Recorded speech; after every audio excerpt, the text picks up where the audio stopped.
On a grey afternoon in the autumn of 1934, a judge in New York cleared a courtroom, and a young widow named Gloria sat very still while the law took her only child and handed the girl to another woman across the aisle.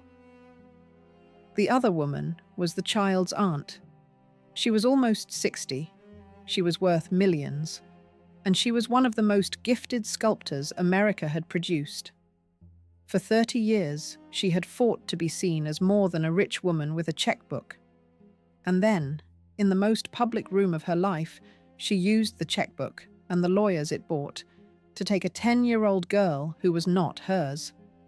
Her name was Gertrude Vanderbilt Whitney. This is how she won. I spend my evenings among the gilded dead, in the letters and court records and old society columns of America's richest families. And I promise you, this story is stranger and sadder than the headlines ever let on. If you love the ones we tell here, subscribe to Velvet Society and stay with me to the end of this one, because the woman you are about to admire and the woman you are about to fear are the same person. Chapter 1. Born into the largest fortune in America. When Gertrude Vanderbilt was born, in the January of 1875, her family controlled a fortune so large that the ordinary words for money stopped meaning anything, and almost none of it would ever be hers to command.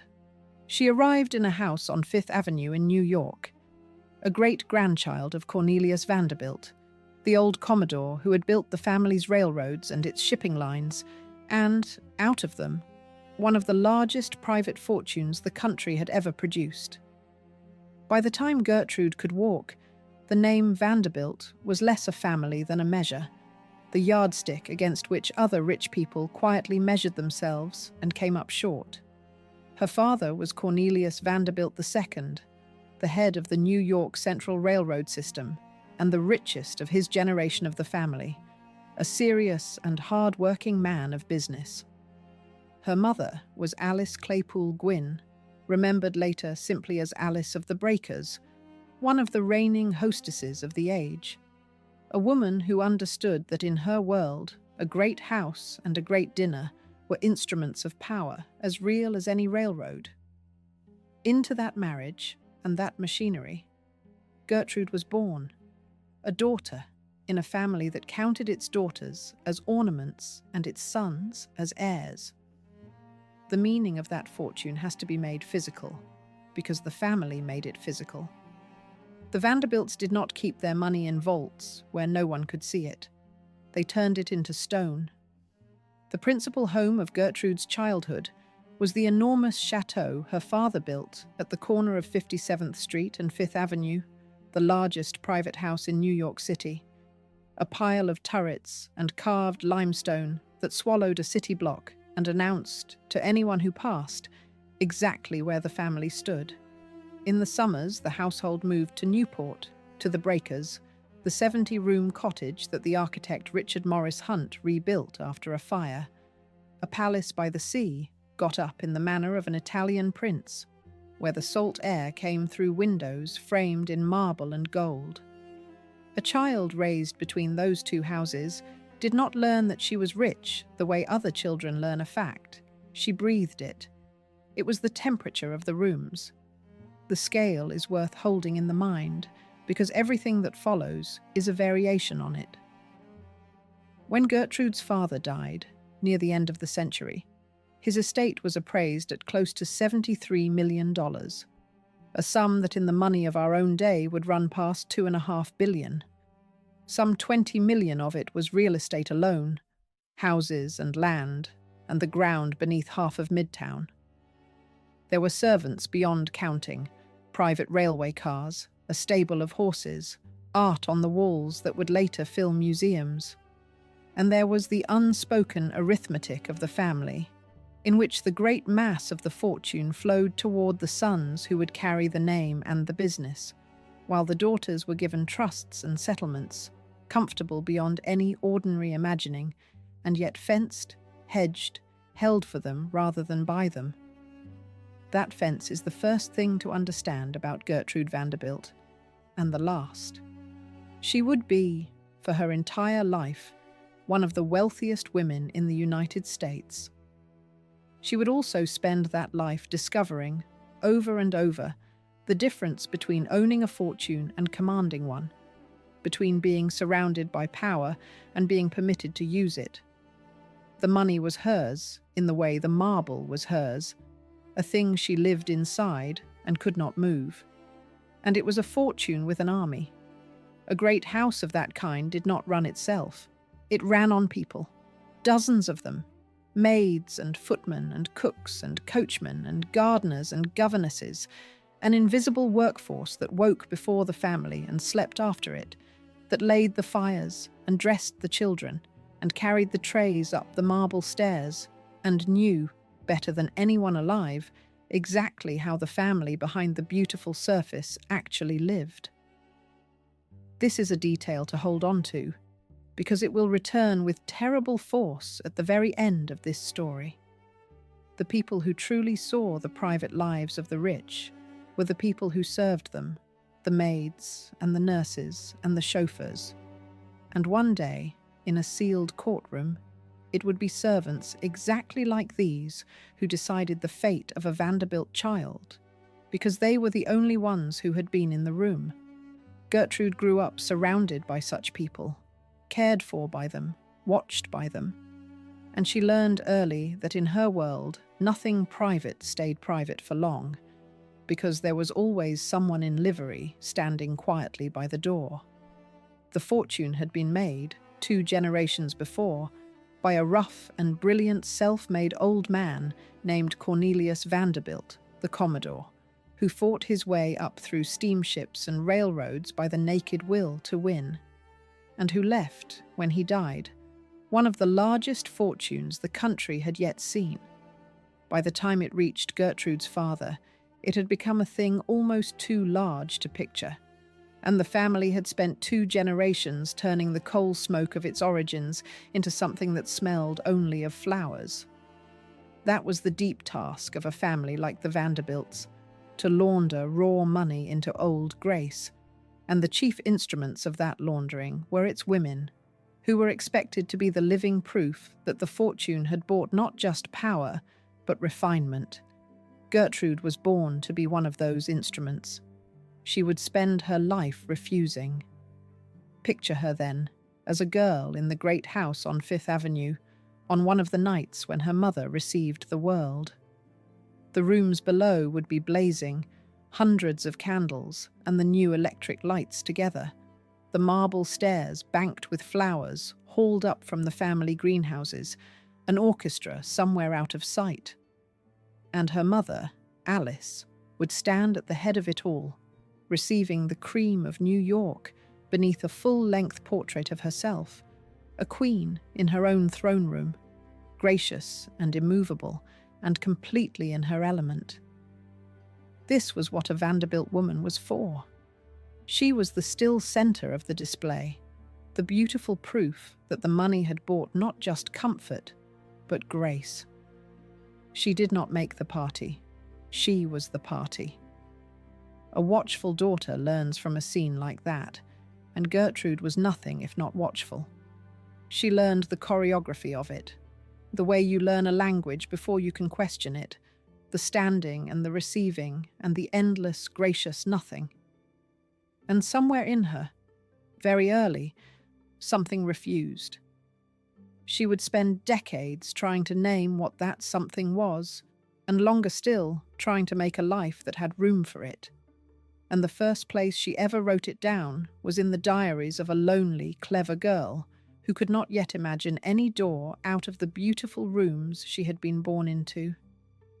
There is one more thing to notice about the old Commodore, because it echoes down the whole life. He had built things, steamships and railroads, an empire of iron and motion, all of it made by a man who could not sit still and could not stop wanting more. His great-granddaughter had that same restless will in her, the same need to make rather than merely to have. And she would spend her life trying to build things too, and would find, again and again, that a Vanderbilt woman was not supposed to build. she was supposed to be built around. She was the still center the money arranged itself to display, the beautiful proof, the ornament on the great machine. And everything she did that mattered, from the clay to the courtroom, would be a version of the same refusal, the refusal to be only the thing that other people's fortune was arranged around. She was born, in other words, into the largest fortune in America, and into a smaller, harder truth folded up inside it, one she would spend 67 years learning by heart.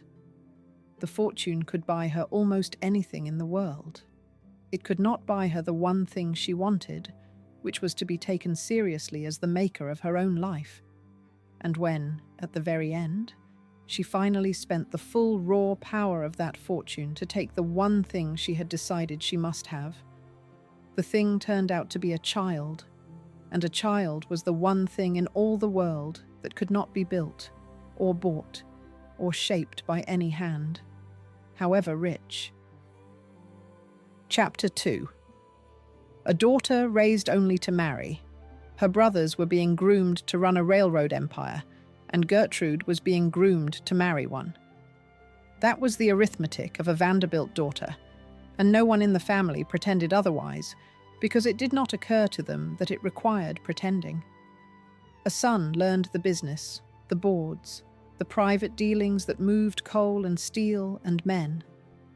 A daughter learned French and music and the careful management of servants, learned how to enter a room and how to hold one, learned the 1,000 small graces that would one day make her an asset to whatever great name she married into.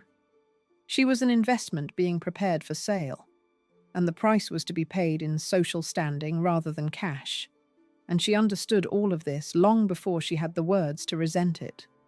She was educated by private tutors and at the Brearley School, and she was, by every account, a clever girl, watchful and inward, more comfortable with a pencil and a notebook than with the endless choreography of calls and fittings. She kept diaries, and it is in those diaries that we first hear her own voice, unguarded, before the world had taught her to smooth it away. In one of them, written when she was still a girl, she confided a wish so plain and so heavy that it tells you almost everything about the life she had been handed. She wished, she wrote, that she had been born a boy, because boys could do things that girls could not. Sit with that for a moment, because it is the wound the whole life grows around. This was not a poor girl dreaming of escape from want. This was one of the richest children on the North American continent, a girl who would never in her life want for anything money could purchase, and what she wanted, what she could already feel being closed off from her, was simply the freedom to act, to make, to be the one who did things, rather than the one things were done for and around. Every door in the world was open to her, except the only ones she cared about, and she had noticed. The clearest glimpse we have of that inner life is also the one her family moved fastest to close. As a young woman, Gertrude formed a deep attachment to Esther Hunt, a daughter of the architect Richard Morris Hunt, the very man who had built the Breakers. In her diary, she wrote of one of their kisses as one of the thrills of her life, an ordinary enough line for an intense girl in an age when passionate friendships between young women were common and largely unremarked, and yet her mother, when she understood the depth of it, is said to have ended the friendship. It is a small episode, self-recorded, easy to overread, and best not overread, but it fits the pattern exactly. Here was a feeling that was hers, wholly and privately hers, and the family reached in and took it away, gently, correctly, for her own good. She was learning the central lesson of her class and her sex, which was that even her own heart was, in the last analysis, an asset to be managed by others. She had, after all, the perfect model of what she was meant to become, standing right in front of her, every day, in the person of her own mother. Alice Vanderbilt was a masterpiece of the type, the great hostess, the still magnificent center of the family's social power, a woman who had turned the running of houses and the giving of parties into something like statecraft. And she was, in her way, powerful as a woman of her world could be. But her power was entirely the power of the ornament perfected, the power to be the most flawless surface in any room, and it depended, root and branch, on the fortune and the name of the men around her. Gertrude looked at that, at the very summit of what a Vanderbilt woman could achieve, and some stubborn part of her refused it. The refusal had nothing to do with contempt. Her mother's power was real and formidable, and it made nothing at all. Her mother arranged, her mother received, her mother displayed, and the daughter wanted, with a hunger she could not yet name, to build. The law of the land agreed with her family. In the world Gertrude was born into, a woman's legal existence was still shadowed by the old idea that she did not quite own herself, that her property and her person passed, on marriage, into the keeping of her husband, that a wife was a kind of beautiful ward of the man she married. The rules had softened by the end of the century, but the assumptions beneath them had not, and a daughter of the very rich felt them in a particular way. She was surrounded by wealth she would never truly command. Her settlements would be arranged by men, held in trust by men, released to her at the discretion of men.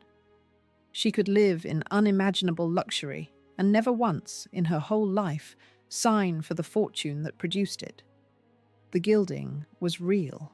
So were the bars. And there was a market, frank and unashamed, in daughters like her.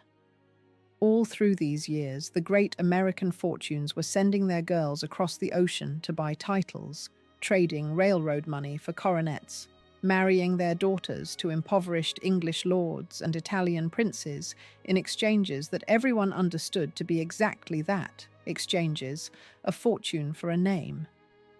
The daughters were the currency. Some went willingly, dazzled by the prospect of a castle and a title. Some went weeping. All of them went, because the alternative, refusing, was very nearly unthinkable for a girl raised to believe that her whole purpose was the brilliant match. Gertrude watched this trade from the inside, knew herself to be a prize in it, and understood, with her clear, cold eye, exactly what she was worth on that market, and exactly how little of the transaction would ever be hers to direct. The family knew its losses as well as its flowers, a sense that the beautiful rooms held griefs alongside the grandeur, folded into Gertrude from the start. Her surviving world was one of brothers, of a grave, overworked father and a magnificent, unreachable mother, of a family that was simultaneously the source of all her power and the arena of all her wounds. And in the middle of it, she reached, as clever, lonely children will, for the one thing that felt like her own, which was feeling itself, the intense private life of a girl who loved too hard and watched too closely. By the time she was a young woman of marriageable age, the machinery was moving in earnest.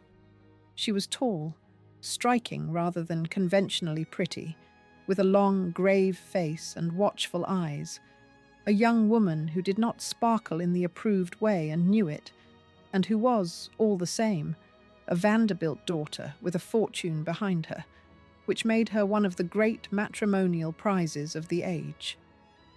The question was never whether she would marry. The question was only whom, and how large the answering fortune would be, and how the two great names would look joined together on the announcement. Her own preferences entered the calculation the way weather enters a shipping schedule, as a factor to be accommodated where convenient.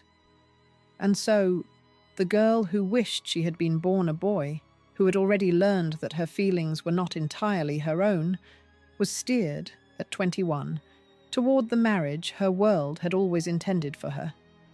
She went, as daughters of her kind went, with grace, in white satin, before the eyes of everyone who mattered. She did not yet know that the man she was marrying would spend their life together, finding her deepest interest a mild irritation, or that the fortune she was joining to her own would buy her houses and horses and everything but respect. She only knew what she had always known, standing at the edge of her mother's blazing rooms. She was being displayed, and she had begun, very quietly, to plan an escape that no one around her would even recognize as one. Chapter 3. Two great fortunes joined at Newport. In the August of 1896, she married a man whose family fortune very nearly matched her own, and the wedding was less a love match than a merger of two of the greatest names in America.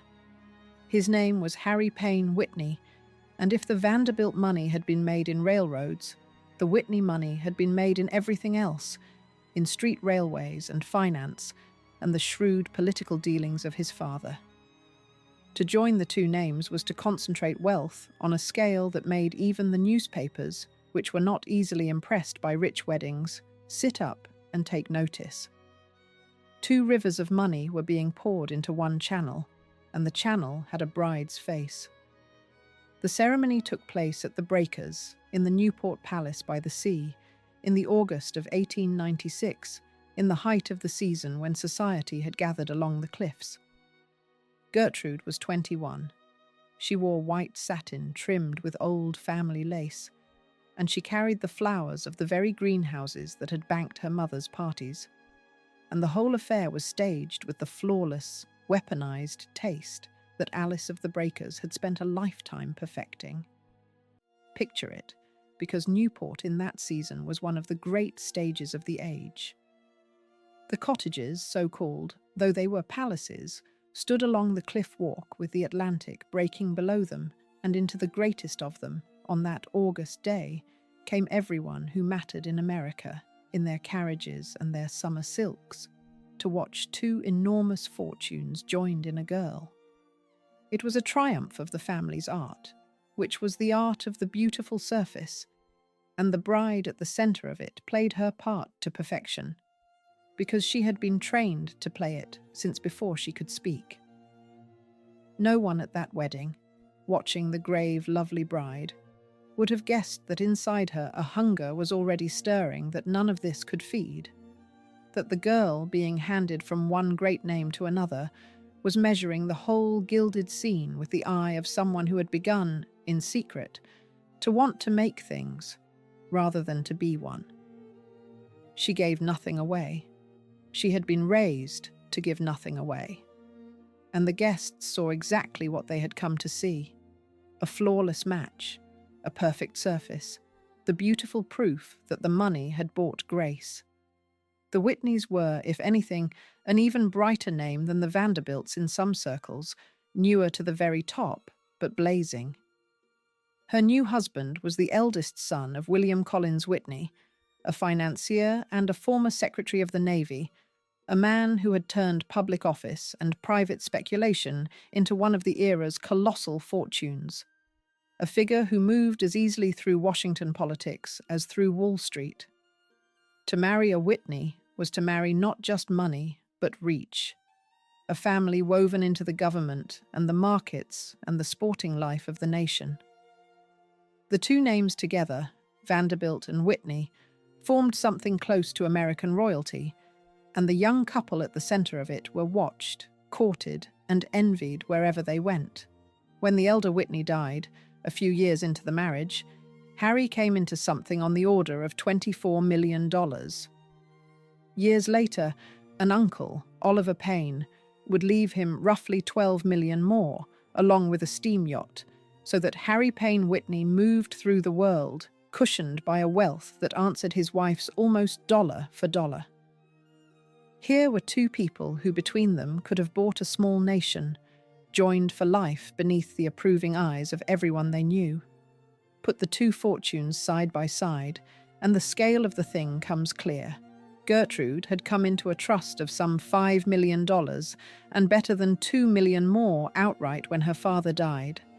And Harry, across the years, took in $24 million from his father, and a further $12 million and a steam yacht from an uncle. so that between the two of them, they commanded a wealth that would run, in the money of our own day, past $1 billion. They owned houses the way other people own coats. There was the Manhattan townhouse, first on a corner of 57th Street and later on Fifth Avenue itself. There was the great country estate at Old Westbury, out on Long Island, with its stables and its gardens and its long green distances, a name to hold in mind, because Old Westbury will matter enormously before this story is done. There were the Newport houses and a breeding farm in Kentucky. Two young people, barely out of their 20s, sat atop a pile of money large enough to buy a small nation, and the world around them arranged itself accordingly. Harry was handsome, easy, athletic, a man born to money and entirely at peace with it, and his great passion in life was horses. He became one of the towering figures of American thoroughbred racing, the leading owner in the country 8 separate times, the breeder of nearly 200 winners, the master of a stable that carried his colours to victory in the biggest races in the land. In 1915, a filly of his named Regret became the first of her sex ever to win the Kentucky Derby, and the achievement was talked of for years, a jewel in a life that seemed to collect them without effort. Here is a small irony to keep, because the whole story is built of them. Harry Payne Whitney would be remembered, in his own world, above all for a filly, a female horse, who broke into a race that had belonged to males and won it. And he seems never once to have made the connection to the wife beside him, breaking in secret into an art that belonged to men, and winning there too. He had his racing, his clubs, his friends, his easy pleasures, and he had a beautiful, well-born, spectacularly rich wife to preside over his houses, and he asked no more of her than that. On paper, and at the dinner table, and in the society columns, it was one of the most enviable marriages in America. The crack in it was there from very near the beginning, though it would be years before anyone outside the marriage could see it. Harry Payne Whitney was a man who loved the surface of his life and asked nothing deeper of it. A man for whom his wife's watchful inwardness was, at best, a puzzle he had no wish to solve. He liked her well enough. He had married her for all the reasons men of his kind married women of hers, and he expected of her exactly what such marriages expected, which was that she would run his houses beautifully, bear his children, adorn his name, and leave him to his horses. What he did not expect, and would never understand, and would come in time to find quietly irritating, was that the grave young woman he had married had brought into the marriage a hunger that no house and no fortune could feed, and that she intended, whatever it cost her in his regard, to feed it herself. They were, in the end, two people who had been perfectly matched by everyone except themselves. The fortunes fit, the names fit, the lifestyles fit. Only the two human beings inside all of it did not quite fit, and being who they were, and living when they lived, they did the sensible thing, which was to build, on top of the mismatch, a marriage that looked flawless from the outside and grew, on the inside, into two separate lives, running side by side under one enormous roof. She would keep her half of it very quiet for a long time, but she had already begun, in a rented stable a few miles and a whole world away from Fifth Avenue, to make the thing that would become her real life. Chapter 4. The Heiress Who Carved in Secret. Somewhere in the first years of the new century, in a converted stable in Greenwich Village, Gertrude Vanderbilt Whitney began doing the one thing her world had no place for. She began to sculpt, not to dabble, not to pass an idle hour at a genteel accomplishment the way a lady might take up watercolours, but to work, seriously and then obsessively, at the hard physical craft of forcing clay and plaster and bronze to hold a human feeling. It started as so many secret lives start, quietly, almost apologetically, and it grew until it was the truest thing about her, the center around which everything else in her life arranged itself. She sought out real teachers and submitted herself to real training, which for a woman of her position was itself a small scandal.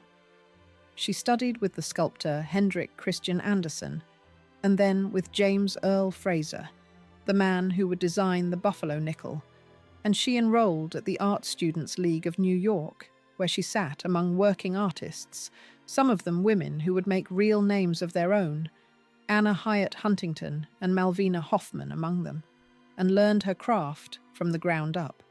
She went to Paris and took a studio there, and worked under the sculptor Andrew O'Connor, and she came within the orbit of the greatest sculptor alive, Auguste Rodin, whose influence and whose criticism marked her work for the rest of her life. She was not playing. She was apprenticing herself as a grown woman to a demanding art, and she was good at it. There is something almost unbearably poignant in the picture of those Paris years. Here was a Vanderbilt, a woman who could have spent every day of her life being waited on, choosing instead to stand in a cold studio in a foreign city with clay to her elbows, submitting her work to teachers who could wound her, chasing the approval of an old French master who owed her nothing and could not be bought. She did not need the money. She did not need the fame. She needed the thing itself, the work, the making, the private, unglamorous struggle to force a lump of earth to hold a living gesture.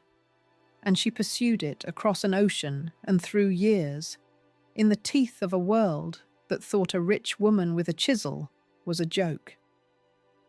Whatever else Gertrude Vanderbilt Whitney was, and she was many things, some of them hard to forgive, she was a person of real and stubborn seriousness about the one thing that was truly hers. The proof of how seriously she took it, and of how clearly she understood her own trap, is the name she worked under. For roughly the first decade of her real career, Gertrude Vanderbilt Whitney exhibited her sculpture anonymously or under an assumed name, because she believed, with perfect accuracy, that her own name would make honest judgment impossible. She knew exactly what the world would do with a sculpting Vanderbilt. It would coo, or it would sneer, and either way it would never simply look at the work. So she hid the work behind a false name and sent it out to be judged as if by a stranger, starved of the one thing her fortune could not stop giving it, which was allowance. She wanted to be criticized honestly, the way only a nobody can be criticized honestly, and to get it she had to become, on the label at least, a nobody. She said as much herself, years later, in words that carry the whole weight of her double life. She had been forced, she said, to fight all the time, to break down the walls of a criticism that was half sympathetic and half scornful, and based on nothing but the idea that art was not a thing done by people in her position. There is a lifetime of quiet fury in that line, in the doubled fight, the fight all the time. She was not fighting stone. Stone she could handle. She was fighting the assumption, thick and soft and everywhere around her, that a rich woman with a chisel was a charming absurdity, and that whatever she made could be, at most, a rich woman's hobby. Her refuge in that fight was a place, and the place tells you everything. She took a former stable at number 19 McDougal Alley, a crooked lane in Greenwich Village, and made it her studio, a few miles south of the Fifth Avenue mansions and a whole universe away from them.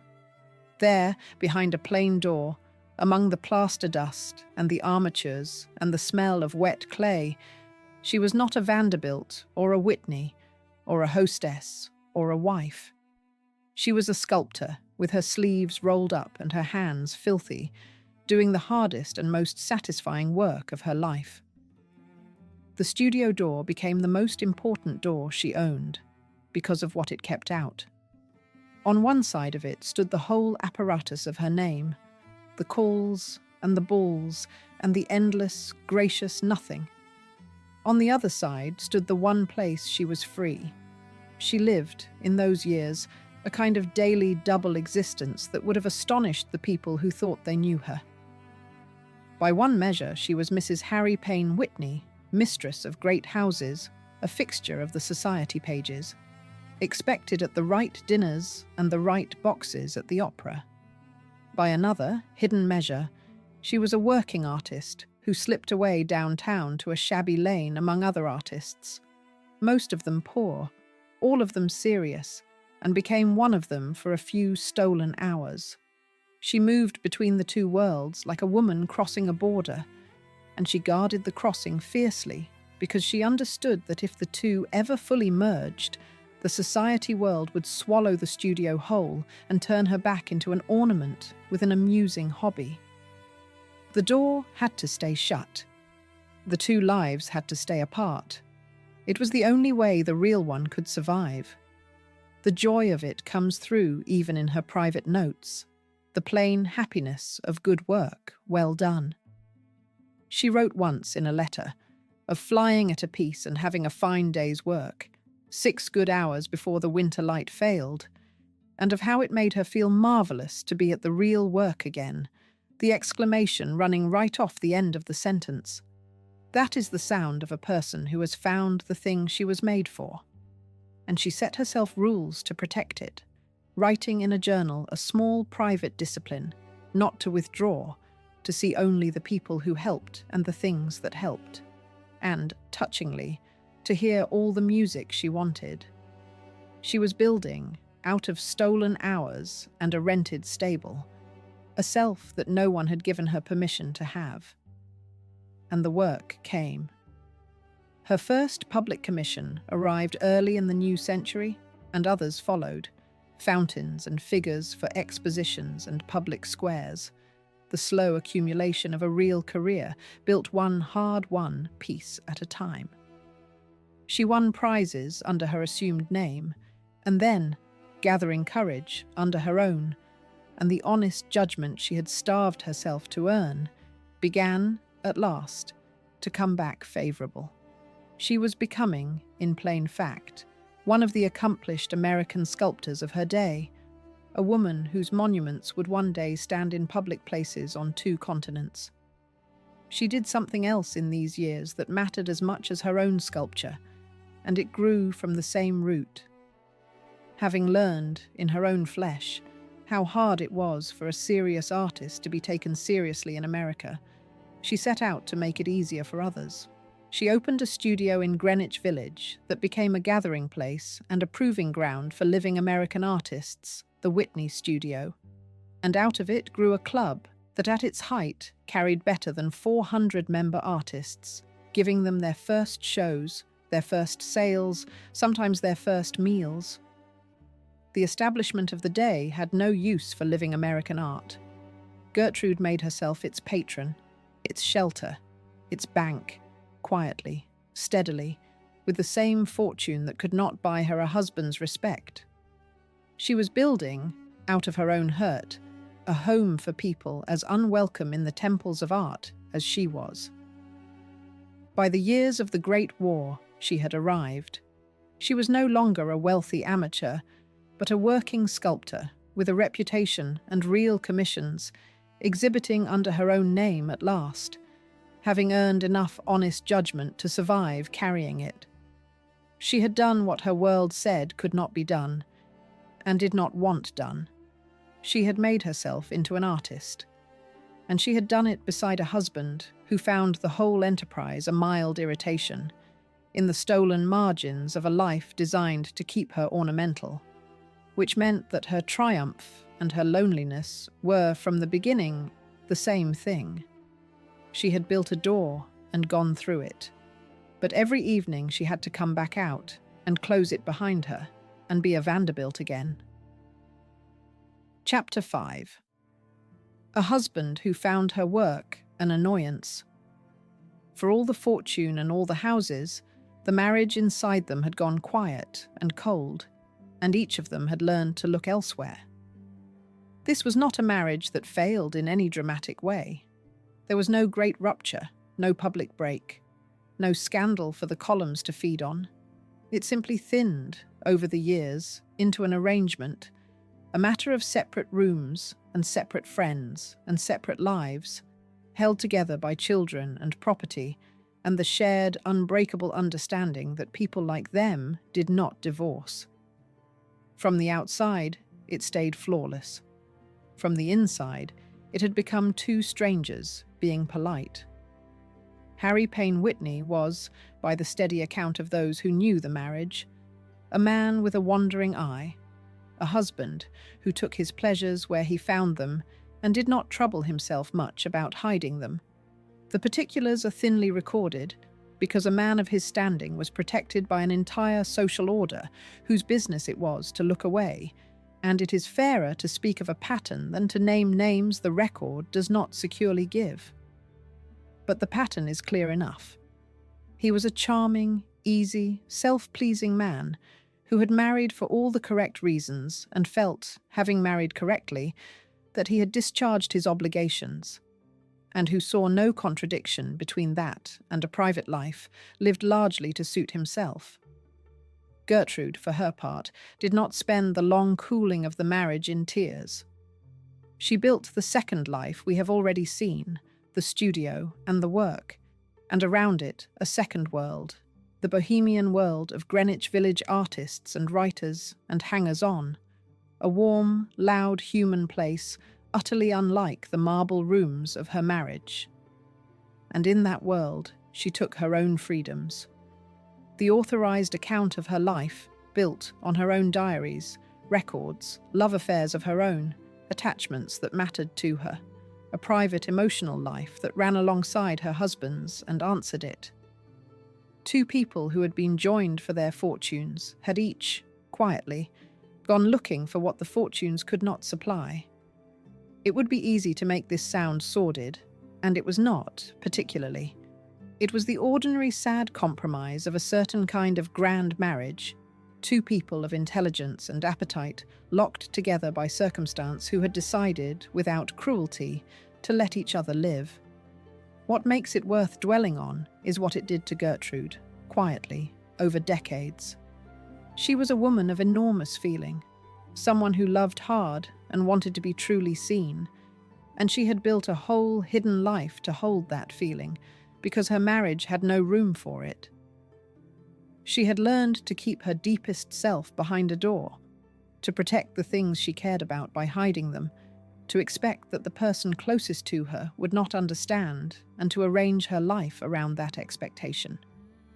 That is a hard schooling in solitude, and she went through it for 30 years, and it left her a woman who trusted her own will above anyone else's love, because her own will was the only thing that had never let her down. And divorce, which might have freed them both, was very nearly unthinkable. People of their standing did not divorce, or did so only at a cost in scandal and social exile that neither of them was willing to pay. A marriage like theirs was a corporate merger as much as a match, binding two fortunes and two dynasties, and you did not dissolve a merger of that size over something as small as unhappiness. So they did what their kind did. They stayed married, and they stayed apart, and they built over the cold place at the centre a structure of perfect outward form. To the world, they were Mr. and Mrs. Harry Payne Whitney, one of the great couples of the age. To each other, they were two people who had learned to expect nothing. They had children, and the children were real and loved and would matter. There was Flora, the eldest, and Cornelius, called Sonny, who would one day help run the family's affairs and the museum his mother founded, and Barbara, the youngest. They were a family in the full sense, bound by blood and grief and the long shared history of the great houses, and in the crises that came, and they came, husband and wife closed ranks and stood together as families of their kind did. It was not a loveless house. It was something more particular and more modern than that. It was a house in which two people had agreed, without ever quite saying so, to stop asking each other for the things they could not give. But there was one wound in it that never closed, And it is the wound that explains the whole marriage. And it is best said in Gertrude's own words, because she said it better than any biographer could. Writing of Harry and her art, she set down a sentence that should be read slowly. "Never expect Harry," she wrote, "to take your work seriously." It had never made any difference to him that she felt as she did about her art, and it never would, except as a source of annoyance. Read that again. Not opposition, not cruelty. Something colder and more ordinary than either. Her life's work, the thing she had fought all the time to be allowed to do, the truest part of her, registered on her husband, when it registered at all, as an annoyance. A minor domestic irritant, like a draught from a window that would not quite shut. There is the whole tragedy of her position, folded into a single word. She was one of the richest women alive. She could commission palaces, endow institutions, cross oceans on a whim, buy very nearly anything that existed. And the one thing she wanted most, to have the person closest to her simply see what she made and take it seriously, was not for sale, and he would not give it, and all her millions could not compel it. This is the gap the whole story turns on, and it is worth naming plainly, because it will return in a far darker key. She owned an immense fortune and controlled almost nothing that mattered to her. She could move mountains of money and could not move one man to respect her. That gap between what her money could buy and what her life actually contained was the ground note of her middle years. She poured herself into the work and into the artists she gathered around her, and she made, out of that pouring, some of the most important cultural acts of her age. But she went home, when the studio door closed behind her, to a marriage that treated her deepest self as a mild inconvenience. Then, in the autumn of 1930, Harry Payne Whitney died. He was 58. He left behind one of the largest estates in America, appraised at somewhere between $70 and nearly $78 million, a fortune of racehorses and stocks and land. And he left behind a wife who had spent 34 years being told, in 1,000 small ways, that the truest thing about her did not matter. Widowhood, for a woman of her age and her fortune, was a strange kind of liberation. The man whose regard she could never win was gone. The fortune was, more than ever, hers to command. For the first time in her life, there was no husband, no father, no one at all standing between Gertrude Vanderbilt Whitney and the full use of her own enormous power. She was 55 years old, and she was free, and she was about to discover what she would do with freedom. What she had learned, in all those years of being denied, would decide it. She had learned that if she wanted a thing to be truly, unarguably hers, she would have to take it and hold it against a world that would never simply give it to her. She had taken her art that way. In time, and very soon now, she would take a child the same way. Chapter 6. The Brother Who Drank the Fortune Away. While Gertrude built a second self out of clay, her youngest brother was drinking himself toward an early grave and a scandal that would land in her lap. His name was Reginald Claypool Vanderbilt, Reggie to everyone, and he was the family's cautionary tale made flesh. The heir who took a share of one of the world's great fortunes and poured it, over some 20 years, down every drain a rich man can find. Where Gertrude had answered the emptiness of her position by making something, Reggie answered it by consuming. And the difference between the brother and the sister is very nearly the difference between the two halves of this whole story. He had been given, like all of them, an enormous head start, the income of a great trust and the run of the family's world. He spent it on horses and on gambling, and above all, on drink. He was a familiar figure at the racetracks and the card tables and the long-soaked evenings of his set. A genial, weak, self-destroying man who seemed unable to imagine that the money could ever run out, or that his own body could ever present the bill. He married young and had a daughter by that first marriage, and it came apart as his life came apart, and by his early 40s he had drunk his way through the greater part of what he had been given and was living on what remained. There is a grim symmetry between the brother and the sister that the story should not let pass. They had been handed the same thing, the same colossal fortune, the same empty destiny of a Vanderbilt who was not expected to do anything but exist expensively. Gertrude had answered that emptiness by making herself into something, an artist, a maker, a builder of a self out of clay against every discouragement. Reggie had answered it by dissolving himself, pouring the years and the money down every open drain until there was very little left of the fortune and even less of the man. One built, one consumed, and it would be the consumer's carelessness, his early death, and the child he left behind that would finally hand the builder the raw material for the darkest thing she ever made.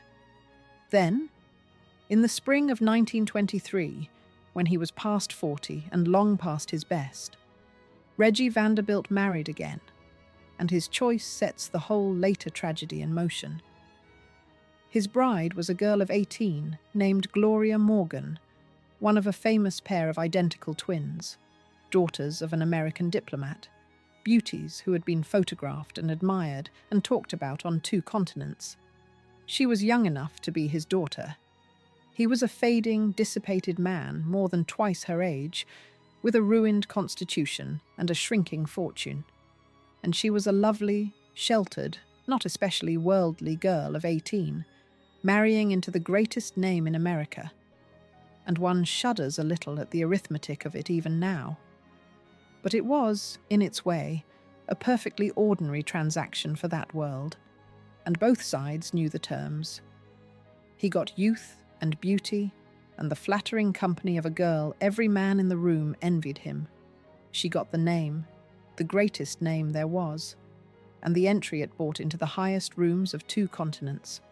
It was the old exchange, the same trade in daughters that had shadowed Gertrude's own girlhood, played out one more time.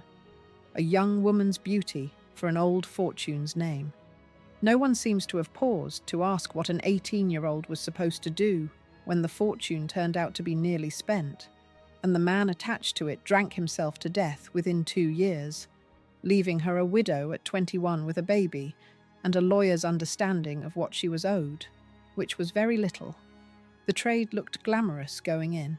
It left her, coming out, with almost nothing but a child and that child's money, which is to say it left her holding the one thing a richer relative might someday want badly enough to take.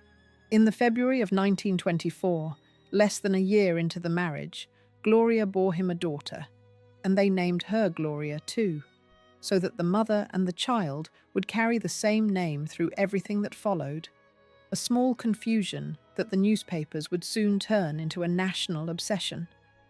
For a moment, there was something like a family, the aging heir, the girl bride, the new baby. It did not last a moment longer than it had to. Reggie's body was already failing. The years of drink had destroyed his liver, and in the September of 1925, at the age of 45, Reginald Vanderbilt died of the cirrhosis that his own life had earned him. His daughter was 19 months old. His widow was 21. And here the money enters the story, quietly at first, and then as the engine of everything. Reggie died with very little of his own left. He had run through the bulk of his inheritance, and what remained of his personal estate was heavily burdened with debt. But the family fortune did not depend on Reggie's competence, because it had been fenced against exactly his kind of weakness.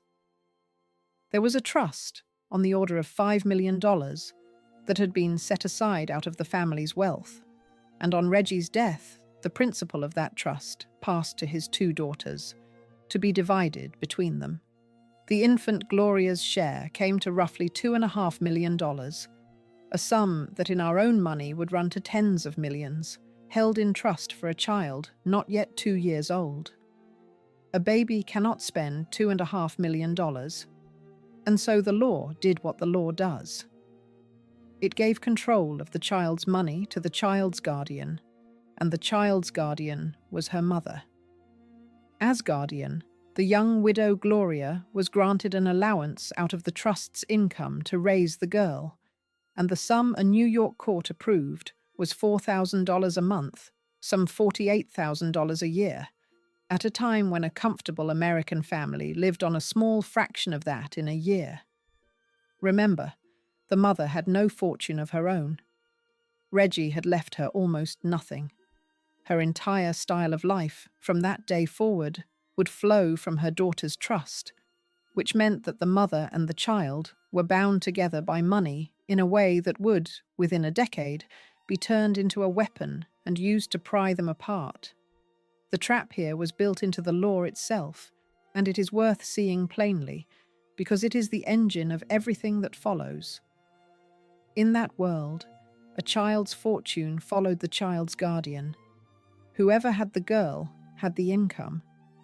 As long as little Gloria lived with her mother, the mother drew the $4,000 a month and lived on it. Move the child to another household, and the money moved with her into other hands. It was a system that turned a child into a kind of living key, a small, warm person who unlocked a great sum of money for whichever adult held her. No one had designed it to be cruel. It had grown up to protect children's fortunes from careless parents, and there was sense in that. But it meant that the moment a richer, more determined relative decided she wanted the child, the fight would never really be about love or fitness or a little girl's happiness. It would be about who controlled the key, and the key had a face. And the face belonged to a frightened child who would spend her whole life knowing she had been, from the age of 1, a fortune that could be won. You can already see the shape of the trap closing, though no one living it could yet. A very young widow, beautiful and unmoored, with no money of her own and a great deal of her infant daughter's to spend. A baby who was, in the coldest legal sense, an asset, $2.5 million wearing the face of a child, and, off to the side, watching, a rich and formidable aunt who had learned in her own marriage that the things you truly want must be taken and held. Reggie had drunk the fortune away and left behind only this: a girl, bride, a baby, and a pile of money with a child sitting on top of it. It was the most dangerous inheritance in America, and the fight over it would become the most famous trial of the age. Chapter 7. A Mother Abroad and a Child Raised by Servants. For 6 years, the widowed Gloria crossed the Atlantic almost as often as some people cross a city, and her small daughter was mostly somewhere behind her, in the hands of a nurse. This is the fact the whole later trial would be built on, and it is worth stating carefully, because it can be told 2 entirely different ways, and both are, in their fashion, true. Here is the first way, the way Gertrude's lawyers would one day tell it. A frivolous young widow, given a fortune that was really her child's, abandoned that child to servants and spent the money on herself, drifting from Paris to London to the resorts of the rich, living for pleasure, while the little girl grew up lonely and unloved. And here is the second way. A girl of 21, widowed before she had finished being a bride, with no family fortune of her own, no training for independence, and a baby she barely knew how to mother, did what every woman of her class did, which was to hand the daily care of the child to professionals and to build an adult life among adults. She was not a monster.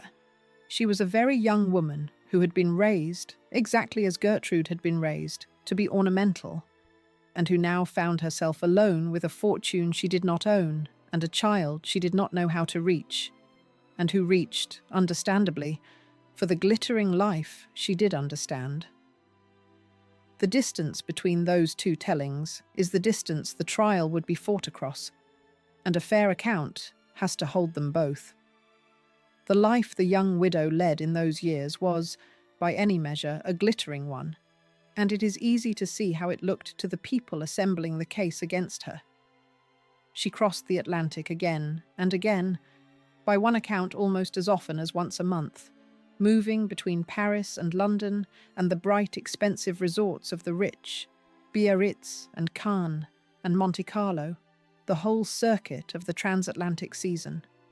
Picture the world of it, the great ocean liners with their ballrooms and their grand staircases, the suites in the best hotels, the endless procession of dinners and parties and beautiful people. All of it paid for out of the income of a fund that belonged, in law, to a small girl who was usually somewhere else. To ordinary Americans, and to the judge who would decide her fate, that picture would one day look damning.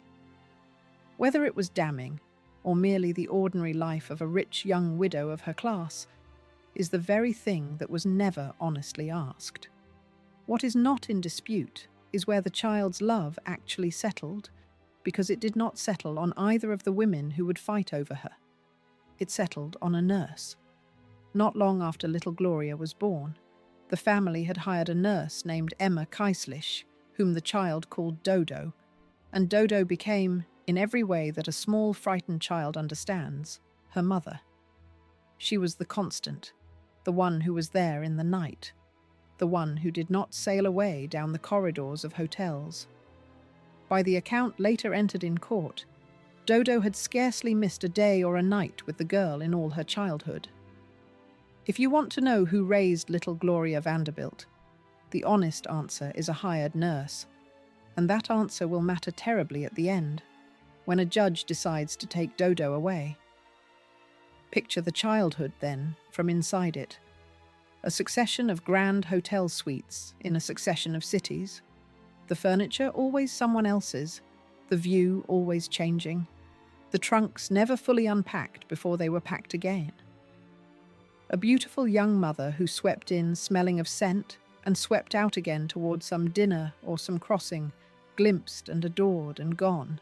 And, constant through all of it, the nurse, Dodo, the one warm, fixed point, the one who was there at bedtime and there in the night and there in the morning, the one whose face meant safety. A child builds her whole sense of the world out of who stays, and for little Gloria, the person who stayed was a hired woman, and the person who left was her mother.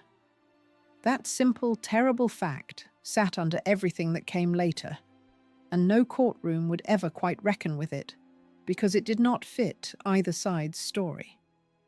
There was another figure in the household who loved the child and would prove far more dangerous, and that was the grandmother, Laura Kilpatrick Morgan, whom the family called Nanny. She was the mother of the Morgan twins, and she attached herself fiercely to little Gloria, and she came, over the years, to distrust and then to despise her own daughter's way of living. It was Nanny, more than anyone, who would nurse the idea that the child was being neglected, who would carry that idea to the rich and powerful aunt, and who would, when the moment came, stand up and swear against her own flesh and blood. But that is ahead of us. In these years, she was simply the grandmother in the nursery, part of the little republic of women and servants who actually raised the girl while her mother lived her life elsewhere. And little Gloria's own memory of that mother, set down many years later, is one of the saddest things in the whole record, because it is not angry, it is longing. She remembered wanting to merge into her mother, to dissolve into her, and then watching her go away down the long corridors of the grand hotels, always leaving, always receding, a beautiful figure growing smaller. That is not the memory of a hated mother. It is the memory of a worshipped one, always just out of reach, and it tells you that whatever the lawyers would later say, the tragedy here was not simple villainy. It was a child who loved a mother she could not hold, and a mother who could not, or would not, stay still long enough to be held. The world the mother moved in was as glittering as anything in this story, and it brushed against history in a way that shows the altitude these people lived at. Gloria was one of a famous pair, the Morgan twins, identical sisters born in Switzerland to an American diplomat, celebrated on 2 continents for their beauty, the kind of young women whose photographs sold magazines and whose names opened every door in society. Her twin, Thelma, had become, in the early 1930s, the mistress of the Prince of Wales himself, the man who would briefly be king. The 2 sisters moved among royalty as easily as other women move among neighbours. And here the story touches one of the most famous romances of the century by the smallest of accidents. When Thelma sailed for America to stand by her sister in the coming ordeal, she left the prince, by the famous account, in the care of a friend, asking the woman to look after him while she was away. The friend was named Wallis Simpson, and she looked after the prince so well that he would, in time, give up his throne to marry her. Think of the hinge of it. Thelma Morgan crossed an ocean to support her twin in a custody fight, and in her absence lost a king, and set in motion an abdication that shook an empire. These were the twins Gloria Morgan came from, women who stood that close to thrones, and it is the exact measure of how far and how fast she would fall that within a few years she would be fighting and losing for the right to see her own daughter on weekends. But all of that was still to come. In these years there was only the long, ordinary drift of it, the ocean crossings and the hotels, the child growing up bright and anxious and sickly in the care of a nurse, the grandmother's suspicion hardening quietly into resolve, and somewhere across that same ocean, in a rented stable in Greenwich Village, an aunt with a fortune and a formidable will, waiting, though she did not yet know it. For the moment, a sick little girl would be carried across the water and set down, exhausted, on her doorstep. Chapter 8. The Aunt Who Would Not Give the Child Back. In 1932, a sickly little girl was brought across the ocean to be made well, and her Aunt Gertrude took her in, and then quietly decided she was never leaving. The child had been unwell, troubled by swollen glands and bad tonsils, and the general nervous frailty of a childhood spent in hotels and in fear, and the decision was made to bring her to the United States for treatment. It was meant to be a medical visit. She would be seen by American doctors, she would be built back up, and in the ordinary course of things, she would be returned to her mother. That is not what happened.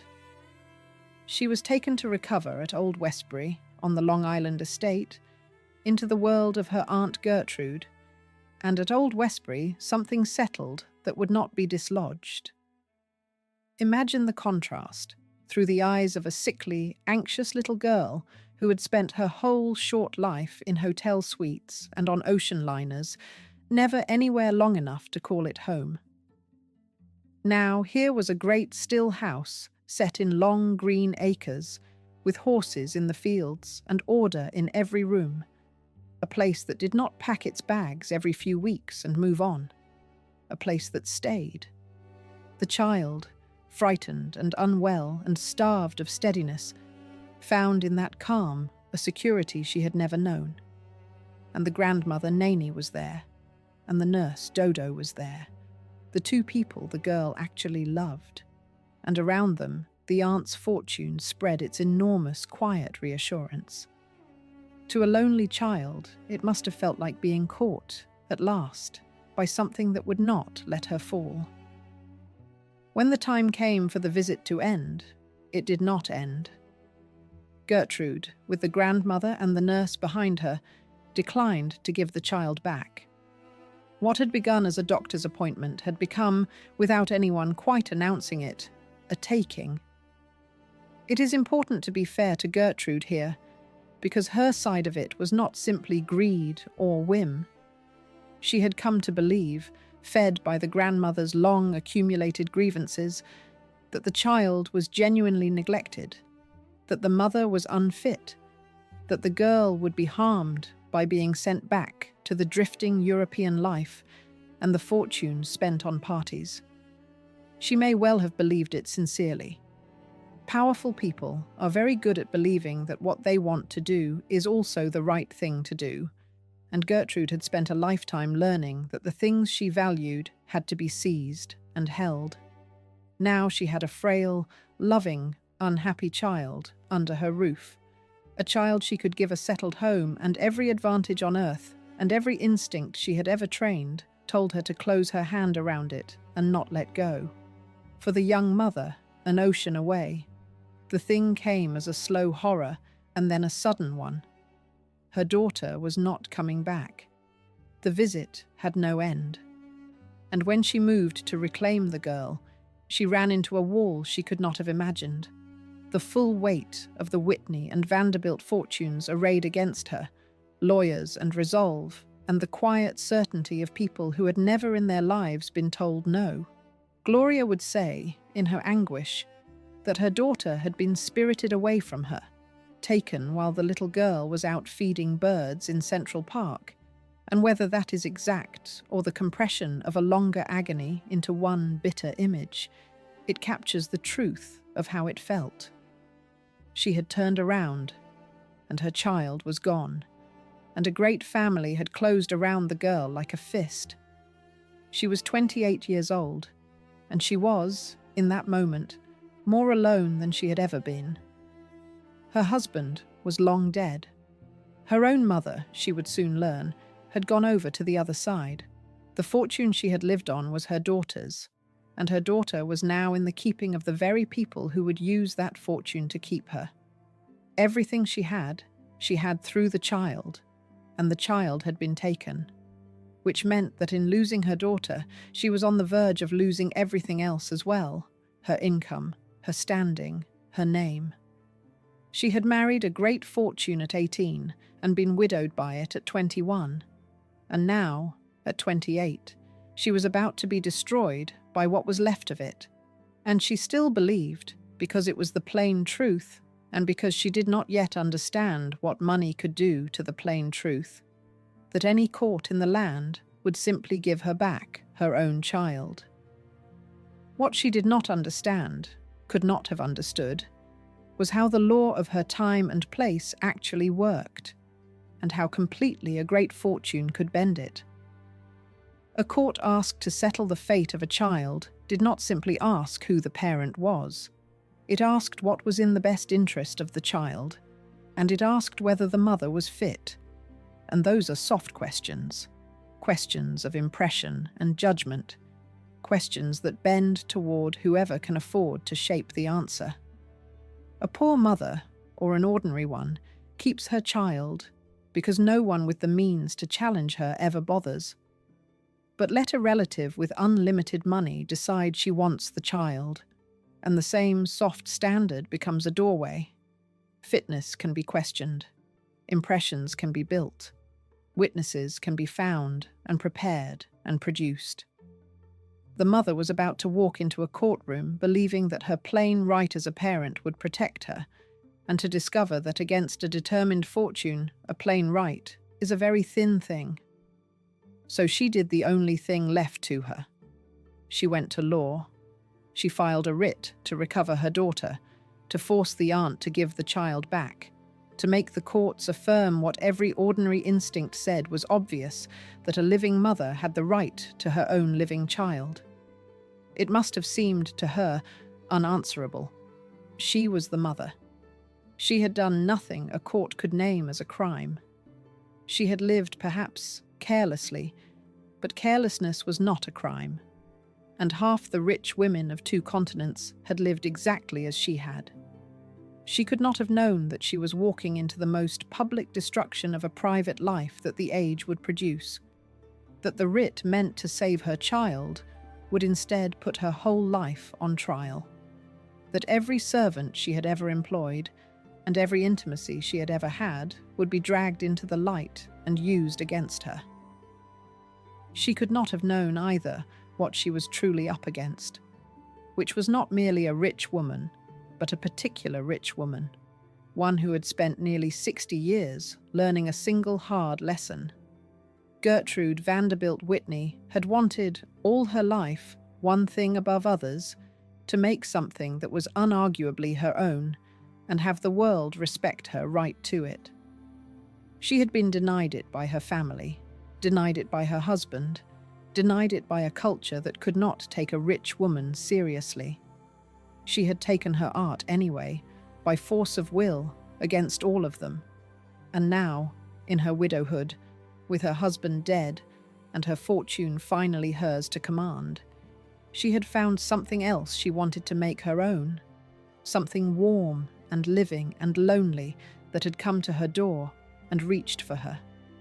She would not be denied again. The mother had filed her writ, believing the law would simply hand her child back. She was about to learn what a great fortune could do to the law, and to her, in a sealed room, before the eyes of the entire country. Chapter 9. The trial of the century opens.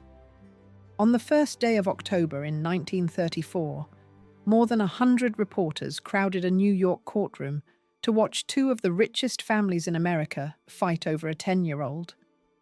The papers had made the girl a symbol before the trial even reached its verdict. The strange spectacle of a child worth millions who seemed to have no one. A fortune with a small, lonely face. In the depths of the Great Depression, with the country sunk in unemployment and families losing their homes, America found in this fight over a rich child a story it could not stop reading. It was held in the New York Supreme Court, before a judge named John Francis Carew, a serious jurist who would find himself, over the following weeks, presiding over testimony he plainly wished he had never heard. On one side stood Gloria Morgan Vanderbilt, the mother, 29 years old now, beautiful and frightened, come to court to get her daughter back. On the other stood Gertrude Vanderbilt Whitney, the aunt, near 60, immensely rich, backed by the combined might of two of the greatest fortunes in the land.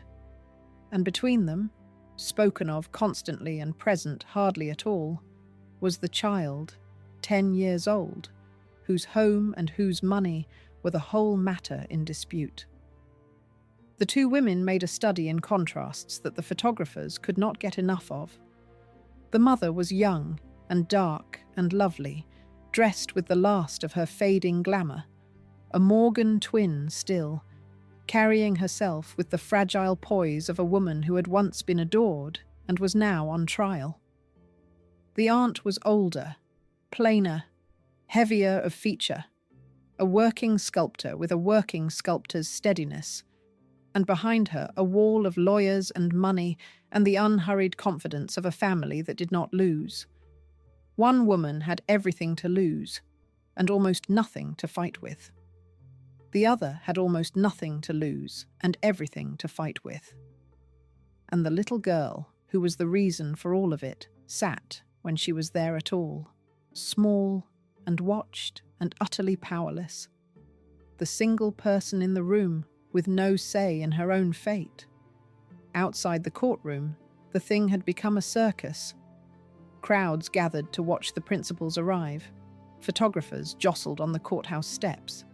The evening papers sold out on the strength of each day's testimony, and the whole country argued the case at its kitchen tables as though it had a stake in the outcome, which, in the way of such things, it felt that it did. A private family agony had become a public entertainment, consumed by millions, and the child at its center would carry the strangeness of that, of having been a national spectacle before she was 11, for the rest of her long life. The lawyers were the best that money and reputation could buy. For the mother stood Nathan Birkin, a celebrated attorney, a man who had represented the greatest names in the entertainment world, quick and formidable and used to winning. For the aunt stood Herbert Smith, with Frank Crocker and others beside him, the polished instruments of a family that had never in living memory failed to get what it paid for. It was, in the plainest terms, a contest between a mother with a good lawyer and an aunt with an army. And everyone in the room understood the asymmetry even before a word of evidence was heard. And the country, that autumn, needed a story exactly like this one. It was the depth of the Great Depression. Work had vanished across the country. Families were losing their farms and their homes, standing in bread lines, riding the rails looking for anything at all. And into that grey, exhausted country came this: a war between two of the richest families in the land over a little girl with a fortune, fought out in daily headlines, with beautiful women and sealed scandal and millions of dollars on the table. People who had lost everything read every word. There was a strange comfort in it, perhaps, the spectacle of the rich tearing at each other, the proof that the money they themselves lacked had not bought this child a scrap of peace. The papers understood their audience perfectly. They gave the girl a name that said the whole thing in 4 words, and they printed it morning and evening. And the poor little rich girl became, that season, the most watched child in America. There is a bitter appropriateness in who the witnesses would be, and it reaches all the way back to the great houses of Gertrude's own childhood. The case would be decided, in the end, by servants, by the maids and nurses and chauffeurs who had stood quietly by the doors of the rich and seen what the rich actually did. All her life, Gertrude had lived among such people, watched by them, and now the whole apparatus of her fortune would turn that fact into a weapon, calling the mother's own servants to describe, from the inside, the private life they had witnessed. The people who saw everything and were supposed to say nothing were about to be asked to say everything in open court, for pay and out of loyalty, and what they said would take a child from her mother. The case Gertrude's side had assembled was the case of the absent mother, and it was, on its surface, a strong one.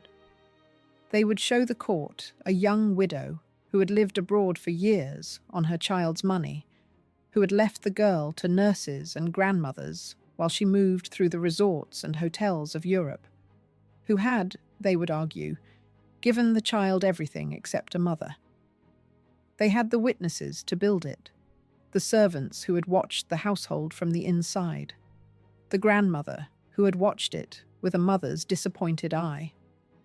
Against all that, the mother had mainly her own word, her love for her child, and the plain natural right of a parent, which is a powerful thing in ordinary life and turned out to be a fragile thing indeed against a fortune determined to override it. You have to understand what a trial like this actually was, beneath the legal language, because the law here was only the surface. The real question the court was being asked to answer was not whether Gloria Morgan had broken any law. She had not. The question was whether she was a fit mother, and fitness is a soft and treacherous standard, a judgment that bends easily toward whoever can afford to shape the picture. Gertrude could afford to shape the picture completely. She could pay for the lawyers, the investigators, the witnesses, the long, patient assembly of every unflattering fact and every damaging intimacy into a portrait of an unfit woman. Gloria could afford to hire one good man and hope. That was the trial before it began.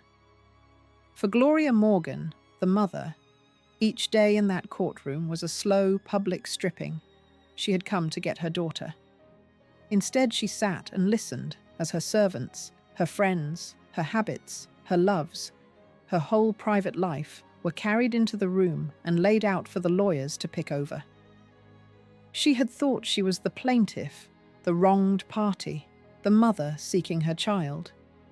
She was discovering that she was the defendant, that it was her life on trial, and that the charge, never quite named, was that she had dared to live as a free young woman while a great family decided it wanted her child. The worst of it had not even begun. It began the day a French maid took the stand. Chapter 10. the testimony that emptied the courtroom. Then a French maid took the stand, and within minutes the judge ordered the doors shut and the reporters put out into the hall. Her name was Maria Caillot, and she had worked in Gloria Morgan's household, and she had, the aunt's lawyers promised, seen things. What she then described, in the flat matter-of-fact voice of a servant recalling a morning's work, was an intimate scene between her mistress and another woman, an aristocrat of Russian imperial descent who was known by her English title, Lady Milford Haven. She said she had come into the bedroom and found the two women together, the one leaning over the other, an arm around the neck, and she used a word that went through the courtroom like a current. She said they had been kissing, just like lovers. The effect was instantaneous. Justice Carew, who by his own weary account had thought he had heard everything a courtroom could produce, stopped the proceedings and cleared the room. The doors were shut. The reporters, who had been scribbling every word, were put out into the corridor. The public was excluded. From that moment, the most sensational testimony of the most sensational trial of the age was given behind a closed door, which of course only made the country outside more feverish to know what was being said behind it. The sealed door became the image of the whole affair, a nation pressed against the keyhole of a rich woman's bedroom. There is something genuinely uncanny in that image, and it is the eerie note this story carries in place of any ghost. Out in the corridor, and in the newsrooms, and in millions of homes, a whole country strained to hear through a door it could not open, hungry for the worst, feeding on a private life turned inside out. Inside, a woman sat and listened while her most intimate moments, real or invented, were described by the people who had served her. The papers that could not print the testimony printed the fact of its unprintability, which was somehow worse. A blank space shaped exactly like scandal, and the reader's imagination filled it in. A door had been closed to protect a child from what was being said, and the closing of it turned the whole nation into an eye at the keyhole. It is one of the coldest scenes in this whole cold story, and no one in it was a ghost. They were all just people, doing to a young woman what money and appetite together can do. Here the story has to slow down and be careful, more careful than the newspapers of 1934 ever were, because what came out of that sealed room has been repeated for 90 years as though it were established fact, and it was never anything of the kind. It was an allegation. It was the word of a single servant, a paid employee testifying in the middle of a custody war against a mistress whose child and fortune were the prize. Both women named in it denied it, then and for the rest of their lives. No independent proof of it was ever produced. It was, in the coldest legal sense, the uncorroborated testimony of an interested witness, and in any fair accounting, it should carry exactly the weight such testimony deserves, which is very little.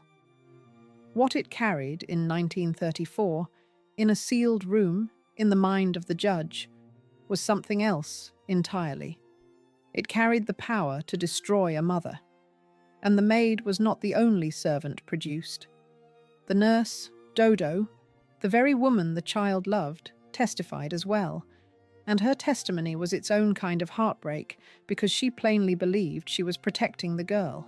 She spoke of the mother's suitor, a German prince, and of things she said she had seen, of unsuitable books left carelessly about the house, of a mother who slept late and lived by night and left the child to the servants. A chauffeur added his own account of the men who came and went. One by one, the people who had watched Gloria Morgan's private life from the inside were brought into the room to describe it. Each detail small in itself, all of them together, assembling into a portrait of a woman unfit to raise a child. It is worth being honest about how testimony like that is made, because it is easy to hear it as simple truth-telling, and it almost never is. These were not neutral observers. They were servants, dependent on wages, some of them loyal to the grandmother who wanted the mother beaten. One of them, the nurse, so bonded to the child that she would have said anything to keep her from a mother she had come to distrust. A good lawyer does not invent such witnesses. He finds them, and he prepares them, and he arranges their small, true observations, the late mornings, the visitors, the books, into a shape that points where he needs it to point. Every household of the rich contained 100 such small facts, harmless in themselves. Gathered, sharpened, and aimed by the finest legal talent money could hire, they became a weapon that could destroy a woman, and they did. Something plainer was happening in that sealed room, beneath the lurid surface of it. A woman's entire private life, her friendships, her loves, her sleeping habits, her reading, the ordinary intimacies that every adult has, and that almost no adult could survive having read aloud in public, was being turned into evidence against her. There is not a person alive whose private hours, described by resentful servants and hostile relatives and arranged by a clever lawyer into the worst possible pattern, would not look damning. Gloria Morgan was being judged by a standard no human being could pass, and the only reason the standard was being applied to her at all was that a richer woman wanted her child and could afford to pay for the examination. And the standard was being applied to her alone. No one, that autumn, was reading Gertrude's private life aloud in a sealed room, though Gertrude too had a private life that would not have borne the same examination, the same affairs, the same distances inside a marriage. No one was interviewing Harry Payne Whitney's servants about his own wandering years, because Harry was dead, and, more to the point, because no one with the means and the will had any reason to. The examination fell on Gloria, and only on Gloria, not because her private life was uniquely wicked, but because she was the one who had something a fortune wanted and no fortune of her own to defend it. That is the quiet obscenity underneath all the loud scandal. The same behaviour that ruined the poor young widow would have been, in a richer and better defended woman, merely gossip. The particular cruelty of the sexual allegation deserves to be named for what it was, a weapon perfectly shaped for its moment. In 1934, in a courtroom before a serious judge, the mere whisper of such a thing about a woman was enough. It did not need to be proven. It only needed to be said, and to hang in the air, and to do its quiet work on the mind of the man who would decide the child's fate. Whether or not there had ever been anything between Gloria Morgan and Lady Milford Haven, the accusation alone was sufficient to mark her, to make her unclean in the eyes of the law, to tip a judgment that was always going to be a matter of impression rather than proof. The aunt's lawyers did not have to convict the mother of anything. They only had to make her unthinkable. By the time the sealed testimony had run its course, the outcome was no longer really in doubt, though the forms had still to be observed. A picture had been painted, in a room the public could not see, of a mother too scandalous to keep her child, and no amount of denial could unpaint it. Gloria Morgan sat through it, day after day, watching her life become a case against her. She had walked into that courtroom, a mother seeking her daughter. She was walking out of it, a little more each day, as the woman the whole country was learning to whisper about. And the one voice that might have spoken for the simple truth of a child's love for her mother had not yet been heard, because that voice belonged to the child, and the child was about to be taken into a private room and asked to choose. Chapter 11. A grandmother against her own daughter. The cruelest witness against Gloria was not a servant at all, but her own mother. Laura Morgan, the grandmother, nanny to the family, the woman who had helped raise little Gloria and who loved the girl with a fierce, possessive love, stood up in that fight and took the side of the wealthy aunt against her own daughter.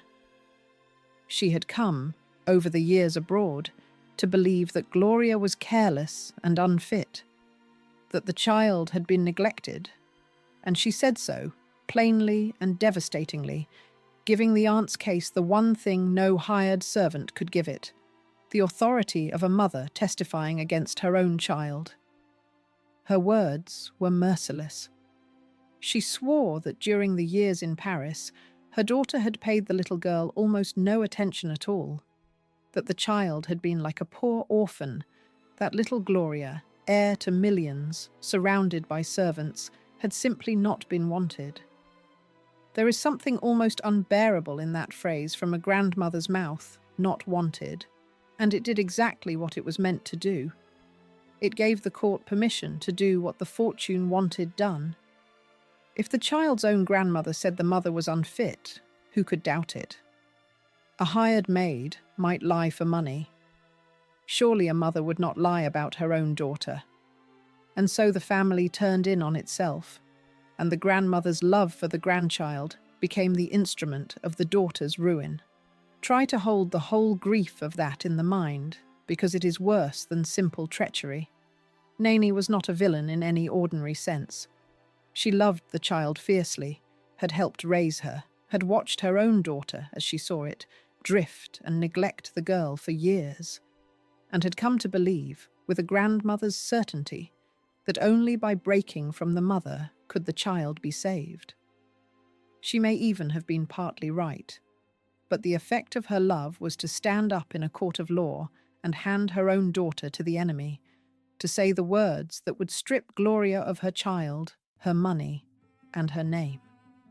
A mother testifying that her daughter was unfit is one of the oldest and darkest turns a family can take, and here it was, sworn in open court, love curdled into the deadliest evidence of all. The family had become the corporation, and the child was the asset, and even a grandmother's heart had been drawn into the accounting. Beneath all the testimony, the sexual and the domestic and the familial, ran the one current that explained everything, and it was money. This was never, at bottom, a disagreement about parenting.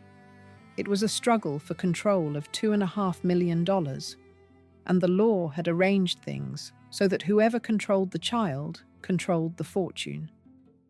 As long as little Gloria lived with her mother drew the income, $4,000 a month, and lived on it.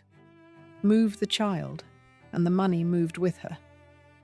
The whole apparatus of the trial, the servants, the affidavits, the sealed scandal, was the machinery by which a fortune was pried loose from one woman and delivered to another, and the child was at once the prize and the key. She was $2.5 million that could walk and talk and be asked which grown-up it preferred. And she was asked. At the heart of the trial came the moment when Justice Carew took the 10-year-old girl into his chambers, away from the lawyers and the reporters and the two women who wanted her, and asked her, as gently as such a thing can be asked, where she wished to live. Picture the room. A grave older man in his robes, kind enough by his lights, and a small, frightened girl who had spent weeks at the centre of a storm she could not understand, whose mother and aunt and grandmother and nurse all wanted something from her, whose face was in every newspaper in the country, and now the one question that would decide her whole life put to her directly, in a quiet room, by a stranger with the power of the law. It is a terrible thing to do to a child, to sit her down in the middle of a war between the adults who are supposed to protect her and make her choose between them, and the child did what a frightened, coached, exhausted child would do. She chose the side that felt safe. She chose the aunt. Her reported words are small and sharp and have echoed for 90 years. Of her mother, she is said to have told the judge, in a child's flat, devastating way, that her mother had never even kissed her good night. Asked whether she wanted to live with her mother, she is said to have answered, no, never, that she always wanted to live with her aunt. And she said something else. A line about how they had always kept moving around so much, and now she had a real home. A line so neat, so perfectly suited to the aunt's case, that even at the time it had the ring of something a child had been helped to say.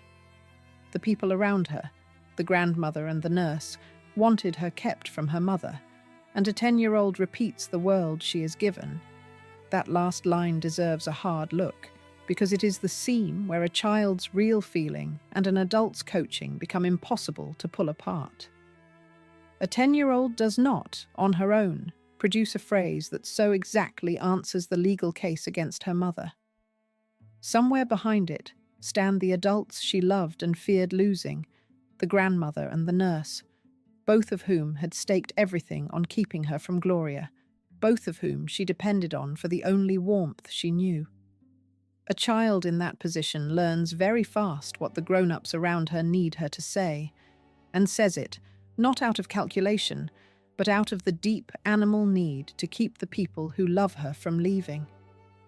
Little Gloria was telling a truth, the truth that she was frightened and wanted safety. She was also, at the same time, reciting a script she had been given. Both things were happening in that small voice at once, and the court chose to hear only the half that served the fortune. We have to hold the child's testimony exactly as it was, which is to say as something true and something shaped at the same time. It was true that little Gloria feared going back to the drifting life, true that she loved the nurse and the grandmother who lived in the aunt's world, true that the great calm house felt like safety, and it was shaped by everyone around her who wanted a particular answer into a weapon against her mother. A 10-year-old cannot testify freely in a room where all the adults she depends on want the same thing. She can only tell you which adults she is more afraid of losing. Little Gloria was not lying, and she was not free, and both of those things are the saddest parts of the whole trial. So the case closed, with the mother beaten on every front. The servants had described her private life. The sealed scandal had marked her. Her own mother had sworn her unfit, and now her own child had said, in a judge's chambers, that she wished to stay with the aunt. Against a fortune that could assemble all of that, Gloria Morgan's simple maternal claim, "I am her mother, and I love her, and I want her back," had never really stood a chance.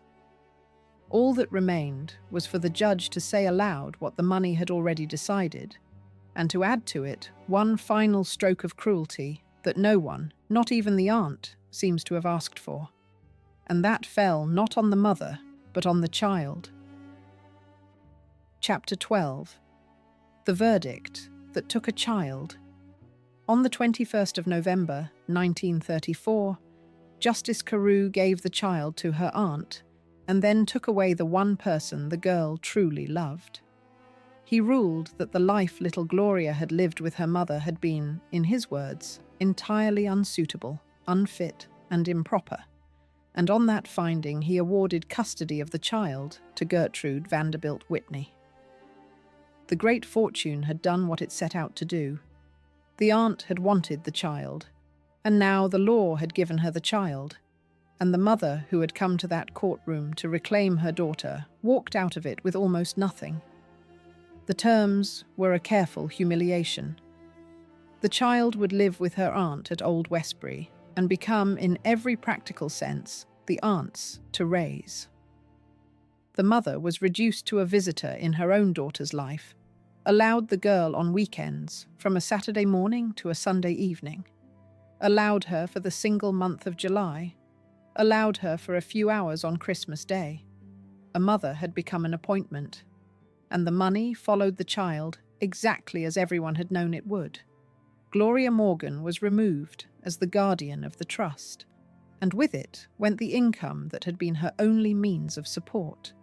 A surrogate cut the allowance sharply, from $48,000 a year down to a reported $9,000. And the beautiful young widow who had crossed oceans on her daughter's fortune was left, suddenly, poor by the standards of the only world she knew. The aunt, with a kind of lofty coldness, offered her a settlement to live on, $50,000 a year for the rest of her life, the charity of the woman who had just taken everything from her. Look at what that reduction really meant, because it exposes the machine at the heart of the whole affair. The $4,000 a month had never been Gloria's money. It had been the child's, drawn by the mother because the mother held the child.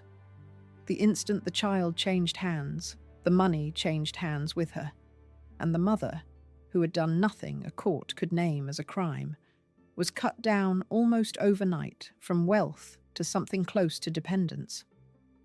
The trap that had been built into the law from the day Reggie died had finally sprung shut.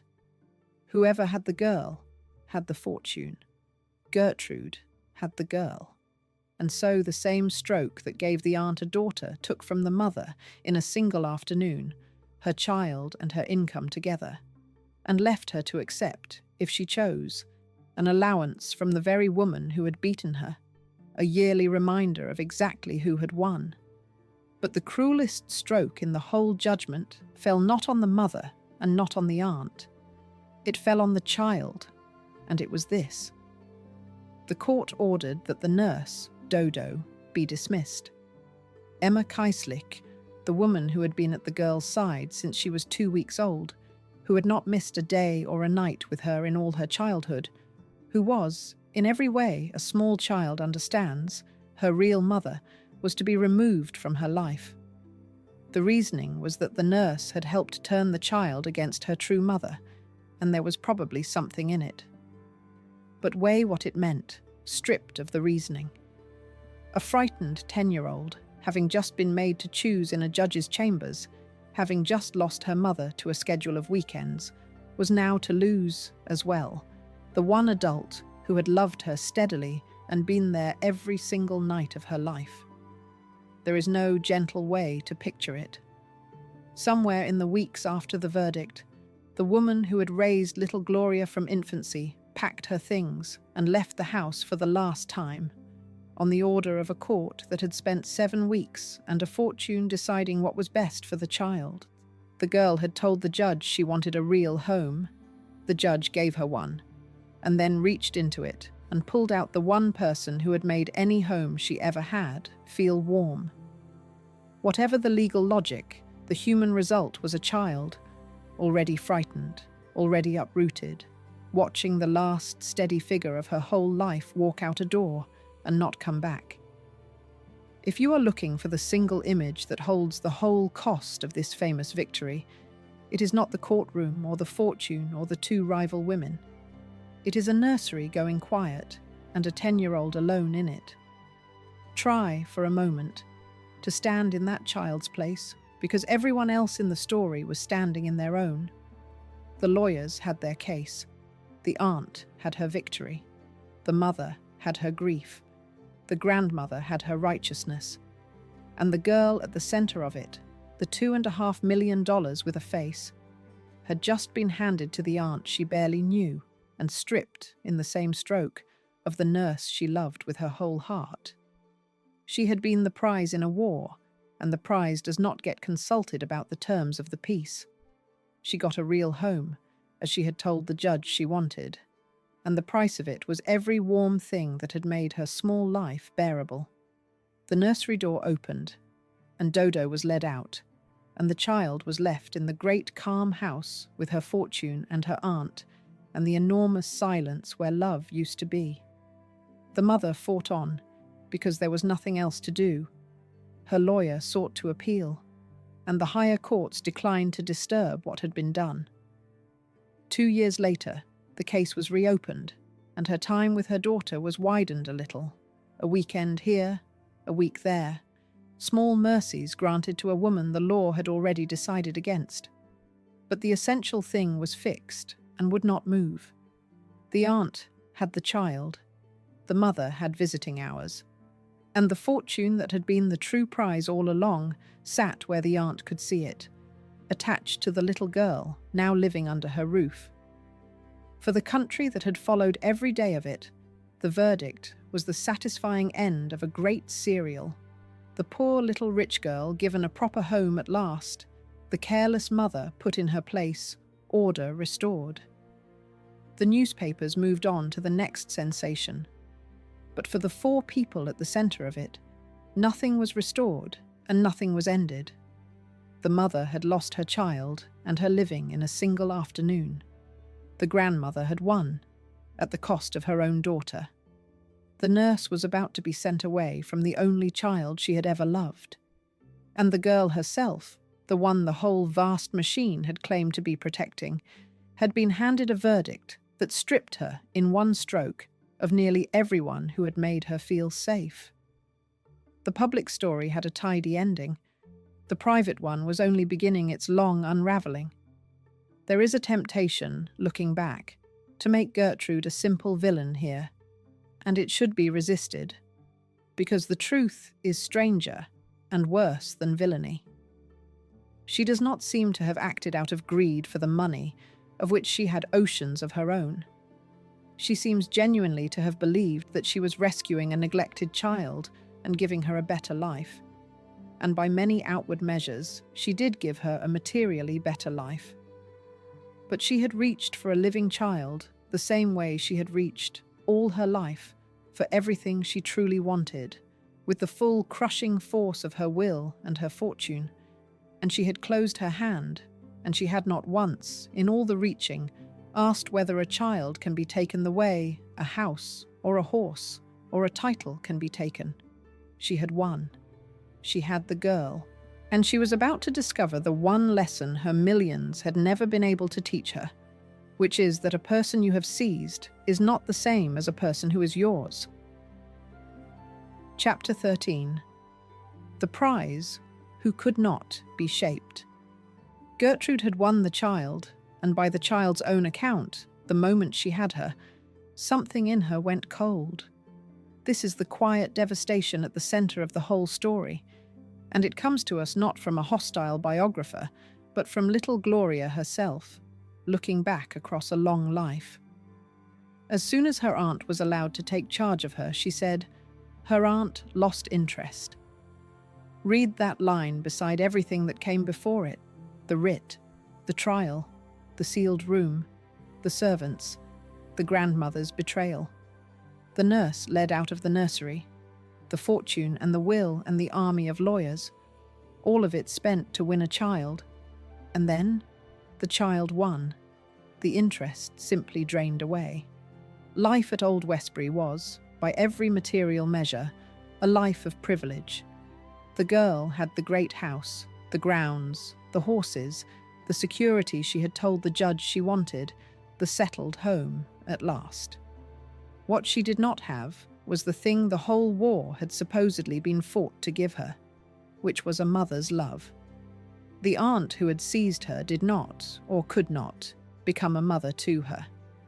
Much of the actual raising fell, as it always had, to the grandmother and the household staff, the same arrangement of paid and dutiful hands that had raised her before, only now without the one pair of hands she had loved. Dodo was gone, dismissed by the court. Her mother was a schedule of weekends, and the aunt, having won her, receded into her own vast, preoccupied life, her work, her museum, her monuments. So the arithmetic of the whole terrible fight, added up from the child's side of the ledger, comes to this. Before the trial, she had a mother she rarely saw, but a mother, and a nurse who loved her, and a grandmother, and the drifting, insecure life of the hotels. After the trial, she had a settled home and a great fortune and the finest of everything, and she had lost the nurse to a court order, lost the mother to a schedule, and gained an aunt who, having won her, did not seem to want her after all. She had been fought over by the whole machinery of two great fortunes, and the fighting had subtracted from her, one by one, nearly every source of warmth a child has, and left her rich and safe and alone in a beautiful cold house. She had gotten exactly the home she asked for, and found no love waiting in it. Here the deep pattern of Gertrude's life closes on itself, and the meaning of it can finally be said. She had spent her whole existence working in clay. She had taken inert, dead material, wet earth and plaster and cold bronze, and by the labor of her hands and the force of her vision, she had made it hold a human feeling, made it live, made it something people would love and remember. That was her genius and her joy, to give shape to what had none. And at the end of her life, she had reached for a living child and tried to take her the same way, as material to be given a shape, a daughter to be made. But a child is the one thing that will not be worked.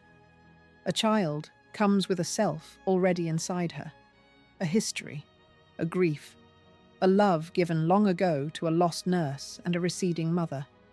And no fortune on earth can press that self into a new form. Gertrude could shape everything except the one thing she most wanted to shape. The clay obeyed her hands. The girl never could. And the girl felt it, in the way children always feel what the adults around them will not say. She had been chosen, fought over, won, and then, in some essential way, set down. She grew up in the arts world, knowing she had been the prize in a famous war, and sensing, underneath the comfort and the horses and the great calm rooms, that the winning had mattered more than the having. She would carry that knowledge for the rest of her life, the strange, cold arithmetic of having been wanted enormously and loved hardly at all. And she would spend decades and a long, restless search and a great deal of her own considerable talent trying to find the warmth that all the money in the story had never once bought her. It is one of the quiet ironies of the whole affair that the trial had been fought, in its language, entirely about the child's welfare. Every affidavit, every witness, every closing argument had invoked her happiness, her health, her best interest. The best legal minds in the city had spent 7 weeks and a fortune establishing which grown-up could better care for her. And the answer they arrived at, the settled home with the rich, devoted aunt, turned out to be, in the one measure a child actually feels, no answer at all. She was better fed, better housed, better schooled, and no more loved. The whole magnificent apparatus of justice and money had solved for everything except the thing it claimed to be solving for. It had secured the child's body and left her heart exactly where it had always been, reaching for someone down a long corridor, watching them recede. The tragedy is that everyone in it, at the moment of the taking, could tell themselves a decent story. The aunt was rescuing a neglected child. The grandmother was protecting her grandchild. The lawyers were serving their client. The judge was safeguarding a minor. Every adult had a version in which they were the good one. And the child, the only person with no version and no lawyer and no story of her own, was the one who paid, first her mother, then her nurse, and last of all, the simple, ordinary birthright of being loved by the person who was raising her. She had been given a real home, exactly as she had asked. It turned out that a home is not the same as being wanted in it, and this is where the deep pattern of the whole story shows its cruelest symmetry. Little Gloria had begun her life reaching for a beautiful mother who kept receding down hotel corridors, wanting to merge into her and never able to. She ended her childhood reaching for an aunt who had crossed an ocean of lawyers to win her, and then, having won, turned away. 2 women, one who could not stay, and one who could not love, and a child stretched between them her whole young life, always reaching, never held. The players had changed. The ache had not. The most expensive custody fight in American history had rearranged everything around the girl and altered, in the end, nothing inside her. She was still the child at the window, watching the person she needed grow smaller, and no verdict any court could write was ever going to fix that. What Gertrude did with the years that remained tells you that she did not, perhaps, even understand what she had failed to do. She turned, as she always had, back to her work, back to the one arena where her will and her fortune produced exactly what she intended. And there, in that arena, in the very years she was failing as a mother to the child she had seized, she was building something so large and so lasting that it would swallow the memory of the scandal almost whole and leave her remembered, for the better part of a century, as a hero. Chapter 14. The Museum That Outlived the Scandal. 3 years before the trial, the same woman had done something with her money that no scandal could ever undo. In 1929, Gertrude Vanderbilt Whitney had gathered up the great collection of American art she had spent a quarter of a century assembling, hundreds of works by living American artists whom the respectable institutions ignored, and she had offered the whole of it, along with money to house it, to the Metropolitan Museum of Art. It was an act of extraordinary generosity, and the Metropolitan turned it down. The most important museum in the country did not want a collection of living American art, because in 1929, the living American artist was not considered worth the wall space. Most people, so refused, would have swallowed the insult and moved on. Gertrude did what she had done her whole life when a door was shut against her. She built her own door. If the Metropolitan would not house American art, she would house it herself. And in the November of 1931, she opened the Whitney Museum of American Art in Greenwich Village, in the very neighborhood where she had kept her secret studio. And on its opening day, some 4,000 people came through the doors. She poured her fortune into it, endowing it on the order of $5 million and supporting it year after year at a scale few private patrons could have matched. And she put a trusted woman named Juliana Force at its head to run it. She had spent decades as the quiet patron of American artists, running a studio and a club that had given hundreds of them their first shows and their first money and sometimes their first meals. Now, she gave them a permanent home, an institution built to take seriously exactly the art the establishment dismissed. And the record of her patronage went beyond her own galleries. She had helped make possible the great exhibition that first brought modern art crashing into American view. And when the government tried to tax an abstract sculpture on the grounds that it was not really art at all, it was Gertrude's money that funded the fight to prove that it was. She spent her fortune, again and again, on the unglamorous, unpopular work of insisting that living American art mattered years before the country agreed with her. Whatever the courtroom would later reveal about how she used her power over people, her use of it over art was almost wholly generous, and the country is richer for it to this day. And the museum was only the largest of her monuments. Her sculpture stood, and still stands, across 2 continents. In Washington, she made the great memorial to the men who went down with the Titanic, which the critics of her day judged the finest thing she ever made. She had won that commission the hard way, in an open competition, carrying a prize of $50,000, and she labored over it for years before it was unveiled.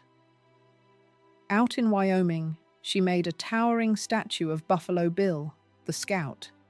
She made a monument that the United States gave as a gift to Spain, and a great memorial in France to the American soldiers who had crossed the ocean to fight, and a war memorial in New York, and fountains and figures that a serious eye still stops in front of. France made her a knight of its Legion of Honor. The woman her husband had found a mild annoyance, the woman who had to hide behind a false name to be judged fairly, had made herself, by the end, into one of the most accomplished American artists of her generation, and had used her fortune to lift up a whole national art that no one else would carry. This is the part of her that the world chose to remember, and it deserves to be remembered, because it is true, and it was earned. She was a dabbler in nothing. She was the real thing, an artist of genuine gift and a patron of historic importance, and if she had done nothing else, she would deserve her place. The Whitney she built endures to this day, one of the great museums of American art, and the exhibition she started long ago survives as one of the most important events in the American art world. Generations of artists have eaten and shown and made their names because a Vanderbilt heiress refused, again and again, to be told that what she cared about did not matter. Think of what that refusal cost her and what it gave. She had begun in secret, behind a false name, so afraid of her own fortune's power to distort judgment that she hid from it. She ended having built, with that same fortune, an institution that would shape American art for a century, and having lifted a whole national school out of contempt by the sheer stubborn weight of her belief in it. If the story ended there, it would be one of the great American lives, a woman who turned the accident of enormous wealth into a lasting public good, who took the thing that trapped her and made it a gift to everyone who came after. It is a genuinely noble story, and every word of it is true, and it is only half the woman. But hold the two things in the mind at once, because the whole meaning of her life lives in holding them together. The fortune that built the museum and carved the monuments and lifted up a national art was the same fortune, in the same hands, guided by the same iron will that hired the lawyers and assembled the servants and sealed the courtroom and took a living child from a mother who had nothing. The generosity and the cruelty were not two different women. They were one woman, doing what she had always done, reaching for the thing she wanted and closing her hand around it, whether the thing was a national art with no home or a lonely girl with a fortune. When the thing was art, the reaching built one of the glories of the age. When the thing was a child, the same reaching broke 3 lives and could not even give her the daughter she had broken them to get. That is the irony the whole story turns on, and it is worth landing plainly, because it is the truest thing about her. Money made her monuments. Money made her museum. Money let her rescue an entire American art from the contempt of the establishment. And money let her win a human being in a courtroom, which is the one thing money should never be able to do, and which, having done it, gave her nothing, because the human being she won could not be commissioned or collected or shaped, and knew, all her life, that she had been acquired rather than loved. There is a version of Gertrude Vanderbilt Whitney, the version the museum plaques prefer, in which the custody trial is a small, dark footnote to a shining life, an unfortunate family matter best passed over on the way to the galleries. This telling has refused that version, not to tear her down, but because the trial is the one place where her whole self stands fully revealed, the will and the fortune and the hunger to possess what she loved, all of it turned, for once, on a living person instead of a lump of clay.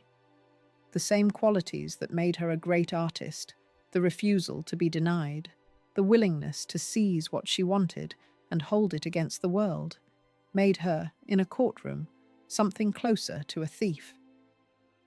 The gift and the crime grew from a single root. You cannot honestly praise the one and look away from the other. They were the same woman's hands. Chapter 15. What became of the mother? Gloria Morgan Vanderbilt walked out of that courtroom without her daughter, without her income, and without her name, and she spent the rest of her life trying to explain. She had been, at 29, one of the most photographed beauties of 2 continents, a Vanderbilt widow, a woman who moved among princes. She left the trial marked forever as the mother a court had called unfit, the woman of the sealed and whispered scandal, and no denial she ever made could scrub the mark away. The machinery that had taken her child had also taken her reputation, and she had no fortune left to fight either. She tried to answer the charge the only way she could, in print. She wrote a memoir a couple of years after the trial, and long after that she wrote another with her twin sister Thelma, the two beautiful Morgan girls telling their side of a story the world had already decided. In the books, she set out her account, the young widow doing her best, the loving mother wronged by a rich and ruthless family, and there is truth in that account, as there was truth in the account against her. But the world does not read a memoir the way it reads a headline, and the headlines had won long ago. She spent her later years in the shadow of the worst month of her life, explaining, always explaining to a public that had already turned the page. There is a special cruelty in what she was left to watch. She had lost her daughter partly on the argument that she cared more for her glittering life than for the child, and now she was made to live out her years, stripped of both the child and the glitter, poor by the standards of her world, marked by the scandal, while the daughter she had lost grew up in another woman's house. She had been a Morgan twin, one of the celebrated beauties of two continents, a young woman who stood a step away from a throne. She ended as a cautionary tale. The mother the courts had called unfit, a name attached forever to the most famous custody fight of the age. The fall was as steep as any in this whole story of steep falls, and she had a long time to feel every foot of it. The cruelest turn was still to come, and it came from her own daughter. When little Gloria grew up and came at last into control of her own fortune, the money that had been fought over so savagely became, between mother and daughter, one more wound. There had been an allowance the daughter paid the mother, and in 1946 the daughter stopped it, cut her mother off, and gave the money elsewhere. The child who had been taken from the mother by one fortune now withheld another fortune from her. And whatever the rights and wrongs buried in it, the picture is unbearably sad. The two of them still tangled in money to the end, unable to reach each other through it. They never truly found their way back to each other, stopping, at best, being at war, without ever quite becoming close. The daughter would say, looking back, that she had no real relationship with her mother at all, that she had only worshipped her from afar. The same longing from the hotel corridors carried all the way into old age. That is the final, quietest tragedy of the whole affair, and it belongs to no courtroom. The trial had been fought on the premise that the mother did not love the child enough. Whatever the truth of that, what the trial produced was a mother and a daughter who could never again find their way to each other at all. Two women kept apart first by a fortune and a verdict, and then by all the years of hurt those had laid down between them. The taking did not just move a child from one house to another. It severed something between a mother and her daughter that neither of them, across the decades that followed, was ever able to mend. They would circle each other for the rest of their lives, wary and wounded, joined by blood and money and a famous old scandal, and never once simply mother and child.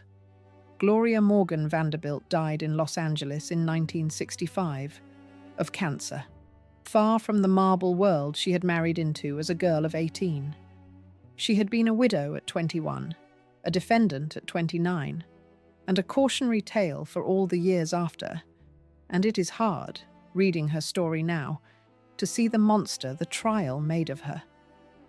What one sees instead is a very young woman handed an impossible situation, a fortune that was not hers, a child she did not know how to reach, a world that had trained her for ornament and then punished her for being ornamental, and, arrayed against her, a richer woman who wanted what she had and could afford to take it. She lived carelessly, perhaps. She was punished as though carelessness were a crime by people whose own private lives would not have survived the same examination. The compassion the story owes her is simply this, that she was beaten by a fortune, not by a fault. Half the rich women of her age lived exactly as she lived, drifting and spending and leaving their children to nurses, and they kept their children, because no one with more money and a harder will decided to come and take them. Gloria Morgan's misfortune was to have something a Vanderbilt wanted, and to have nothing with which to defend it. She lost her daughter not to justice, but to a checkbook, and she carried the loss and the shame that was manufactured to justify it for another 30 years. And then she died, and the world that had devoured her story barely noticed she was gone. She died far from the marble world she had married into as a girl of 18 in California of cancer, an old scandal wearing an old woman's face. She had been, at the height of her brief mourning, one of the most beautiful and envied young women of 2 continents, a Morgan twin, a Vanderbilt bride, a figure who had stood a single step from a throne. And she ended as a kind of ghost of all that, remembered, when she was remembered at all, only as the mother in the famous case, the woman the law had called unfit. It is hard to think of a steeper fall in this whole story of falls, and harder still, reading it now with the tabloid heat long cooled, to see in her anything worse than a very young woman handed an impossible hand and then punished for the rest of her life for the way she played it. Her daughter, the poor little rich girl, would go on to a fame far larger than either of the women who fought over her, a designer and an artist whose name a whole country would come to know, and a mother, in her turn, to a son the whole country would come to know as well. The child at the center of the most famous custody battle of the age outlived the aunt who won her and the mother who lost her, and became, in the end, more remembered than either. But that is her story, and this one belongs to the aunt, and the aunt's story had only a few years left to run. Chapter 16. The Woman Behind the Bronze. Gertrude Vanderbilt Whitney died in the spring of 1942, and the story we tell about her has been kind and true and incomplete. She was 67.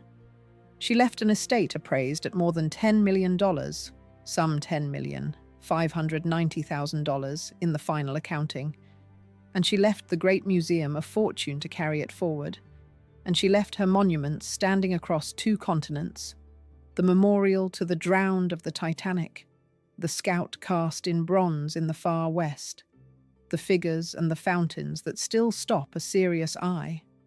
By every measure the world uses to sum up a life, she had triumphed. She had made herself into an artist against a world that forbade it. She had built an institution that outlived her by lifetimes. She had taken the fortune she was never meant to command and turned it into culture that endures. And the world remembered her exactly as she would have wished, as the founder, the patron, the sculptor, the great woman of American art. The museum bearing her name grew into one of the most important in the country and stands today, larger than ever. Her sculptures still hold their public squares. When the story of the custody fight was told again, decades later, it was mostly as period drama, a famous old scandal, and when a grown woman finally set down what it had felt like to be the child at the center of it, the account came from the girl herself, not from the aunt. History, on the whole, was gentle with Gertrude Vanderbilt Whitney. It remembered the monuments and let the courtroom fade. This telling has tried to do something harder, which is to keep both of them in view at once, because a life is not honestly summed by its monuments alone. And all of that is the woman on the pedestal, the woman the histories remember, the patron and the sculptor and the founder, and she earned every word of it. But there is another woman behind the bronze, and this story has been about finding her. She is the girl who wished she had been born a boy, because boys could do things girls could not. She is the wife whose life's work her husband found a source of annoyance. She is the widow who learned, in 60 years of being denied, that the things you truly want must be seized and held against a world that will never simply give them to you. And she is the aunt who took that hard lesson to its end and reached for a living child and won her in a sealed courtroom and could not love her once she had her. The deeper truth of her life is the one this whole story has been circling, and it can be said now in a single line. A great fortune did not free her. It changed the shape of her cage. It could buy her marble and bronze and a museum and the finest lawyers in New York. And it could not buy her a husband's respect or an establishment's regard on fair terms, or the love of the child she had broken 3 lives to acquire. Everything her money could reach, she reached. The things that mattered most stood always just beyond it, the way her mother had stood at the head of the blazing rooms, gracious and immovable and out of reach. She had spent a lifetime learning that a Vanderbilt woman was a thing to be displayed and not a maker of anything, and she had defied it magnificently in bronze and confirmed it terribly in a courtroom, taking the one thing a person is never allowed to make, which is another person. Go back, at the last, to the sealed room where this began, to the grey afternoon and the closed door and the young widow sitting very still while the law handed her child across the aisle.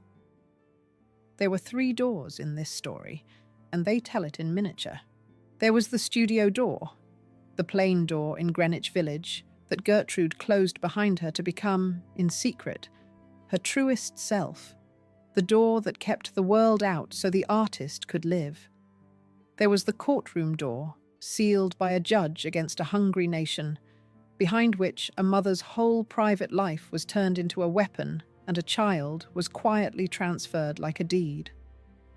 And there was the nursery door, through which a nurse named Dodo was led out for the last time, so that a 10-year-old could lose the one person who had ever simply loved her. A door to make a self, a door to take a child, a door to lead love out of a room. The same woman stood at all 3. She had wanted, since she was a watchful girl in her mother's throne room, to be the one who did things rather than the one things were done to, and she had become exactly that, with all the glory and all the cost the word can carry. She did things. She made monuments that will outlast the century, and she made a decision in a sealed room that broke a mother and hollowed a child and gave her in exchange a daughter who was never hers. Money made her the artist and the patron the world remembers. Money made her the aunt who won a human being and found that winning is not the same as keeping, and keeping is not the same as loving, and that of all the things a great fortune can buy, the love of the person you have seized is the one that is never, ever for sale. And here is the last turn, the one that would have galled her most of all. She had spent her whole life fighting to be more than a rich woman with a checkbook, more than a Vanderbilt name and a Vanderbilt fortune, a real maker, a real artist, a person of substance in her own right. And in the one act where she reached for a living person and used the checkbook to win, she proved the very thing she had spent 60 years denying, that in the end, the fortune could simply buy the outcome, that a rich woman could purchase even a child if she wanted one badly enough. Everything else she made against her wealth, in spite of it, to prove it was not the whole of her. The child she made with it, and the child could not be made at all. The one time she let the money do the work, it did exactly what money does, and left her holding a victory that was worth nothing, and a little girl who would spend a lifetime telling anyone who asked that the winning had been the end of the wanting. The poor little rich girl grew up and said the truest sentence anyone in this story ever said, and it is the sentence to leave you with, because it is the whole verdict on a life that had everything and grasped for the one thing that cannot be grasped. As soon as her aunt was allowed to take charge of her, she said, her aunt lost interest. Gertrude Vanderbilt Whitney could give shape to clay and bronze and marble and an entire nation's art. She could not give shape to a child, or warmth to a house she had won by force, and so she leaves us two monuments after all. One is the museum, and it is magnificent. The other is a woman across an aisle, watching her daughter go, and a girl in a great cold house, waiting for a love that had already been carried out the door. If this story stayed with you, subscribe to Velvet Society, where I tell the true, strange, human stories behind the great American fortunes, one life at a time. And tell me in the comments where you land on this one. Do you think Gertrude Whitney rescued that child or simply won her? I read every reply, and I want to know what you decided.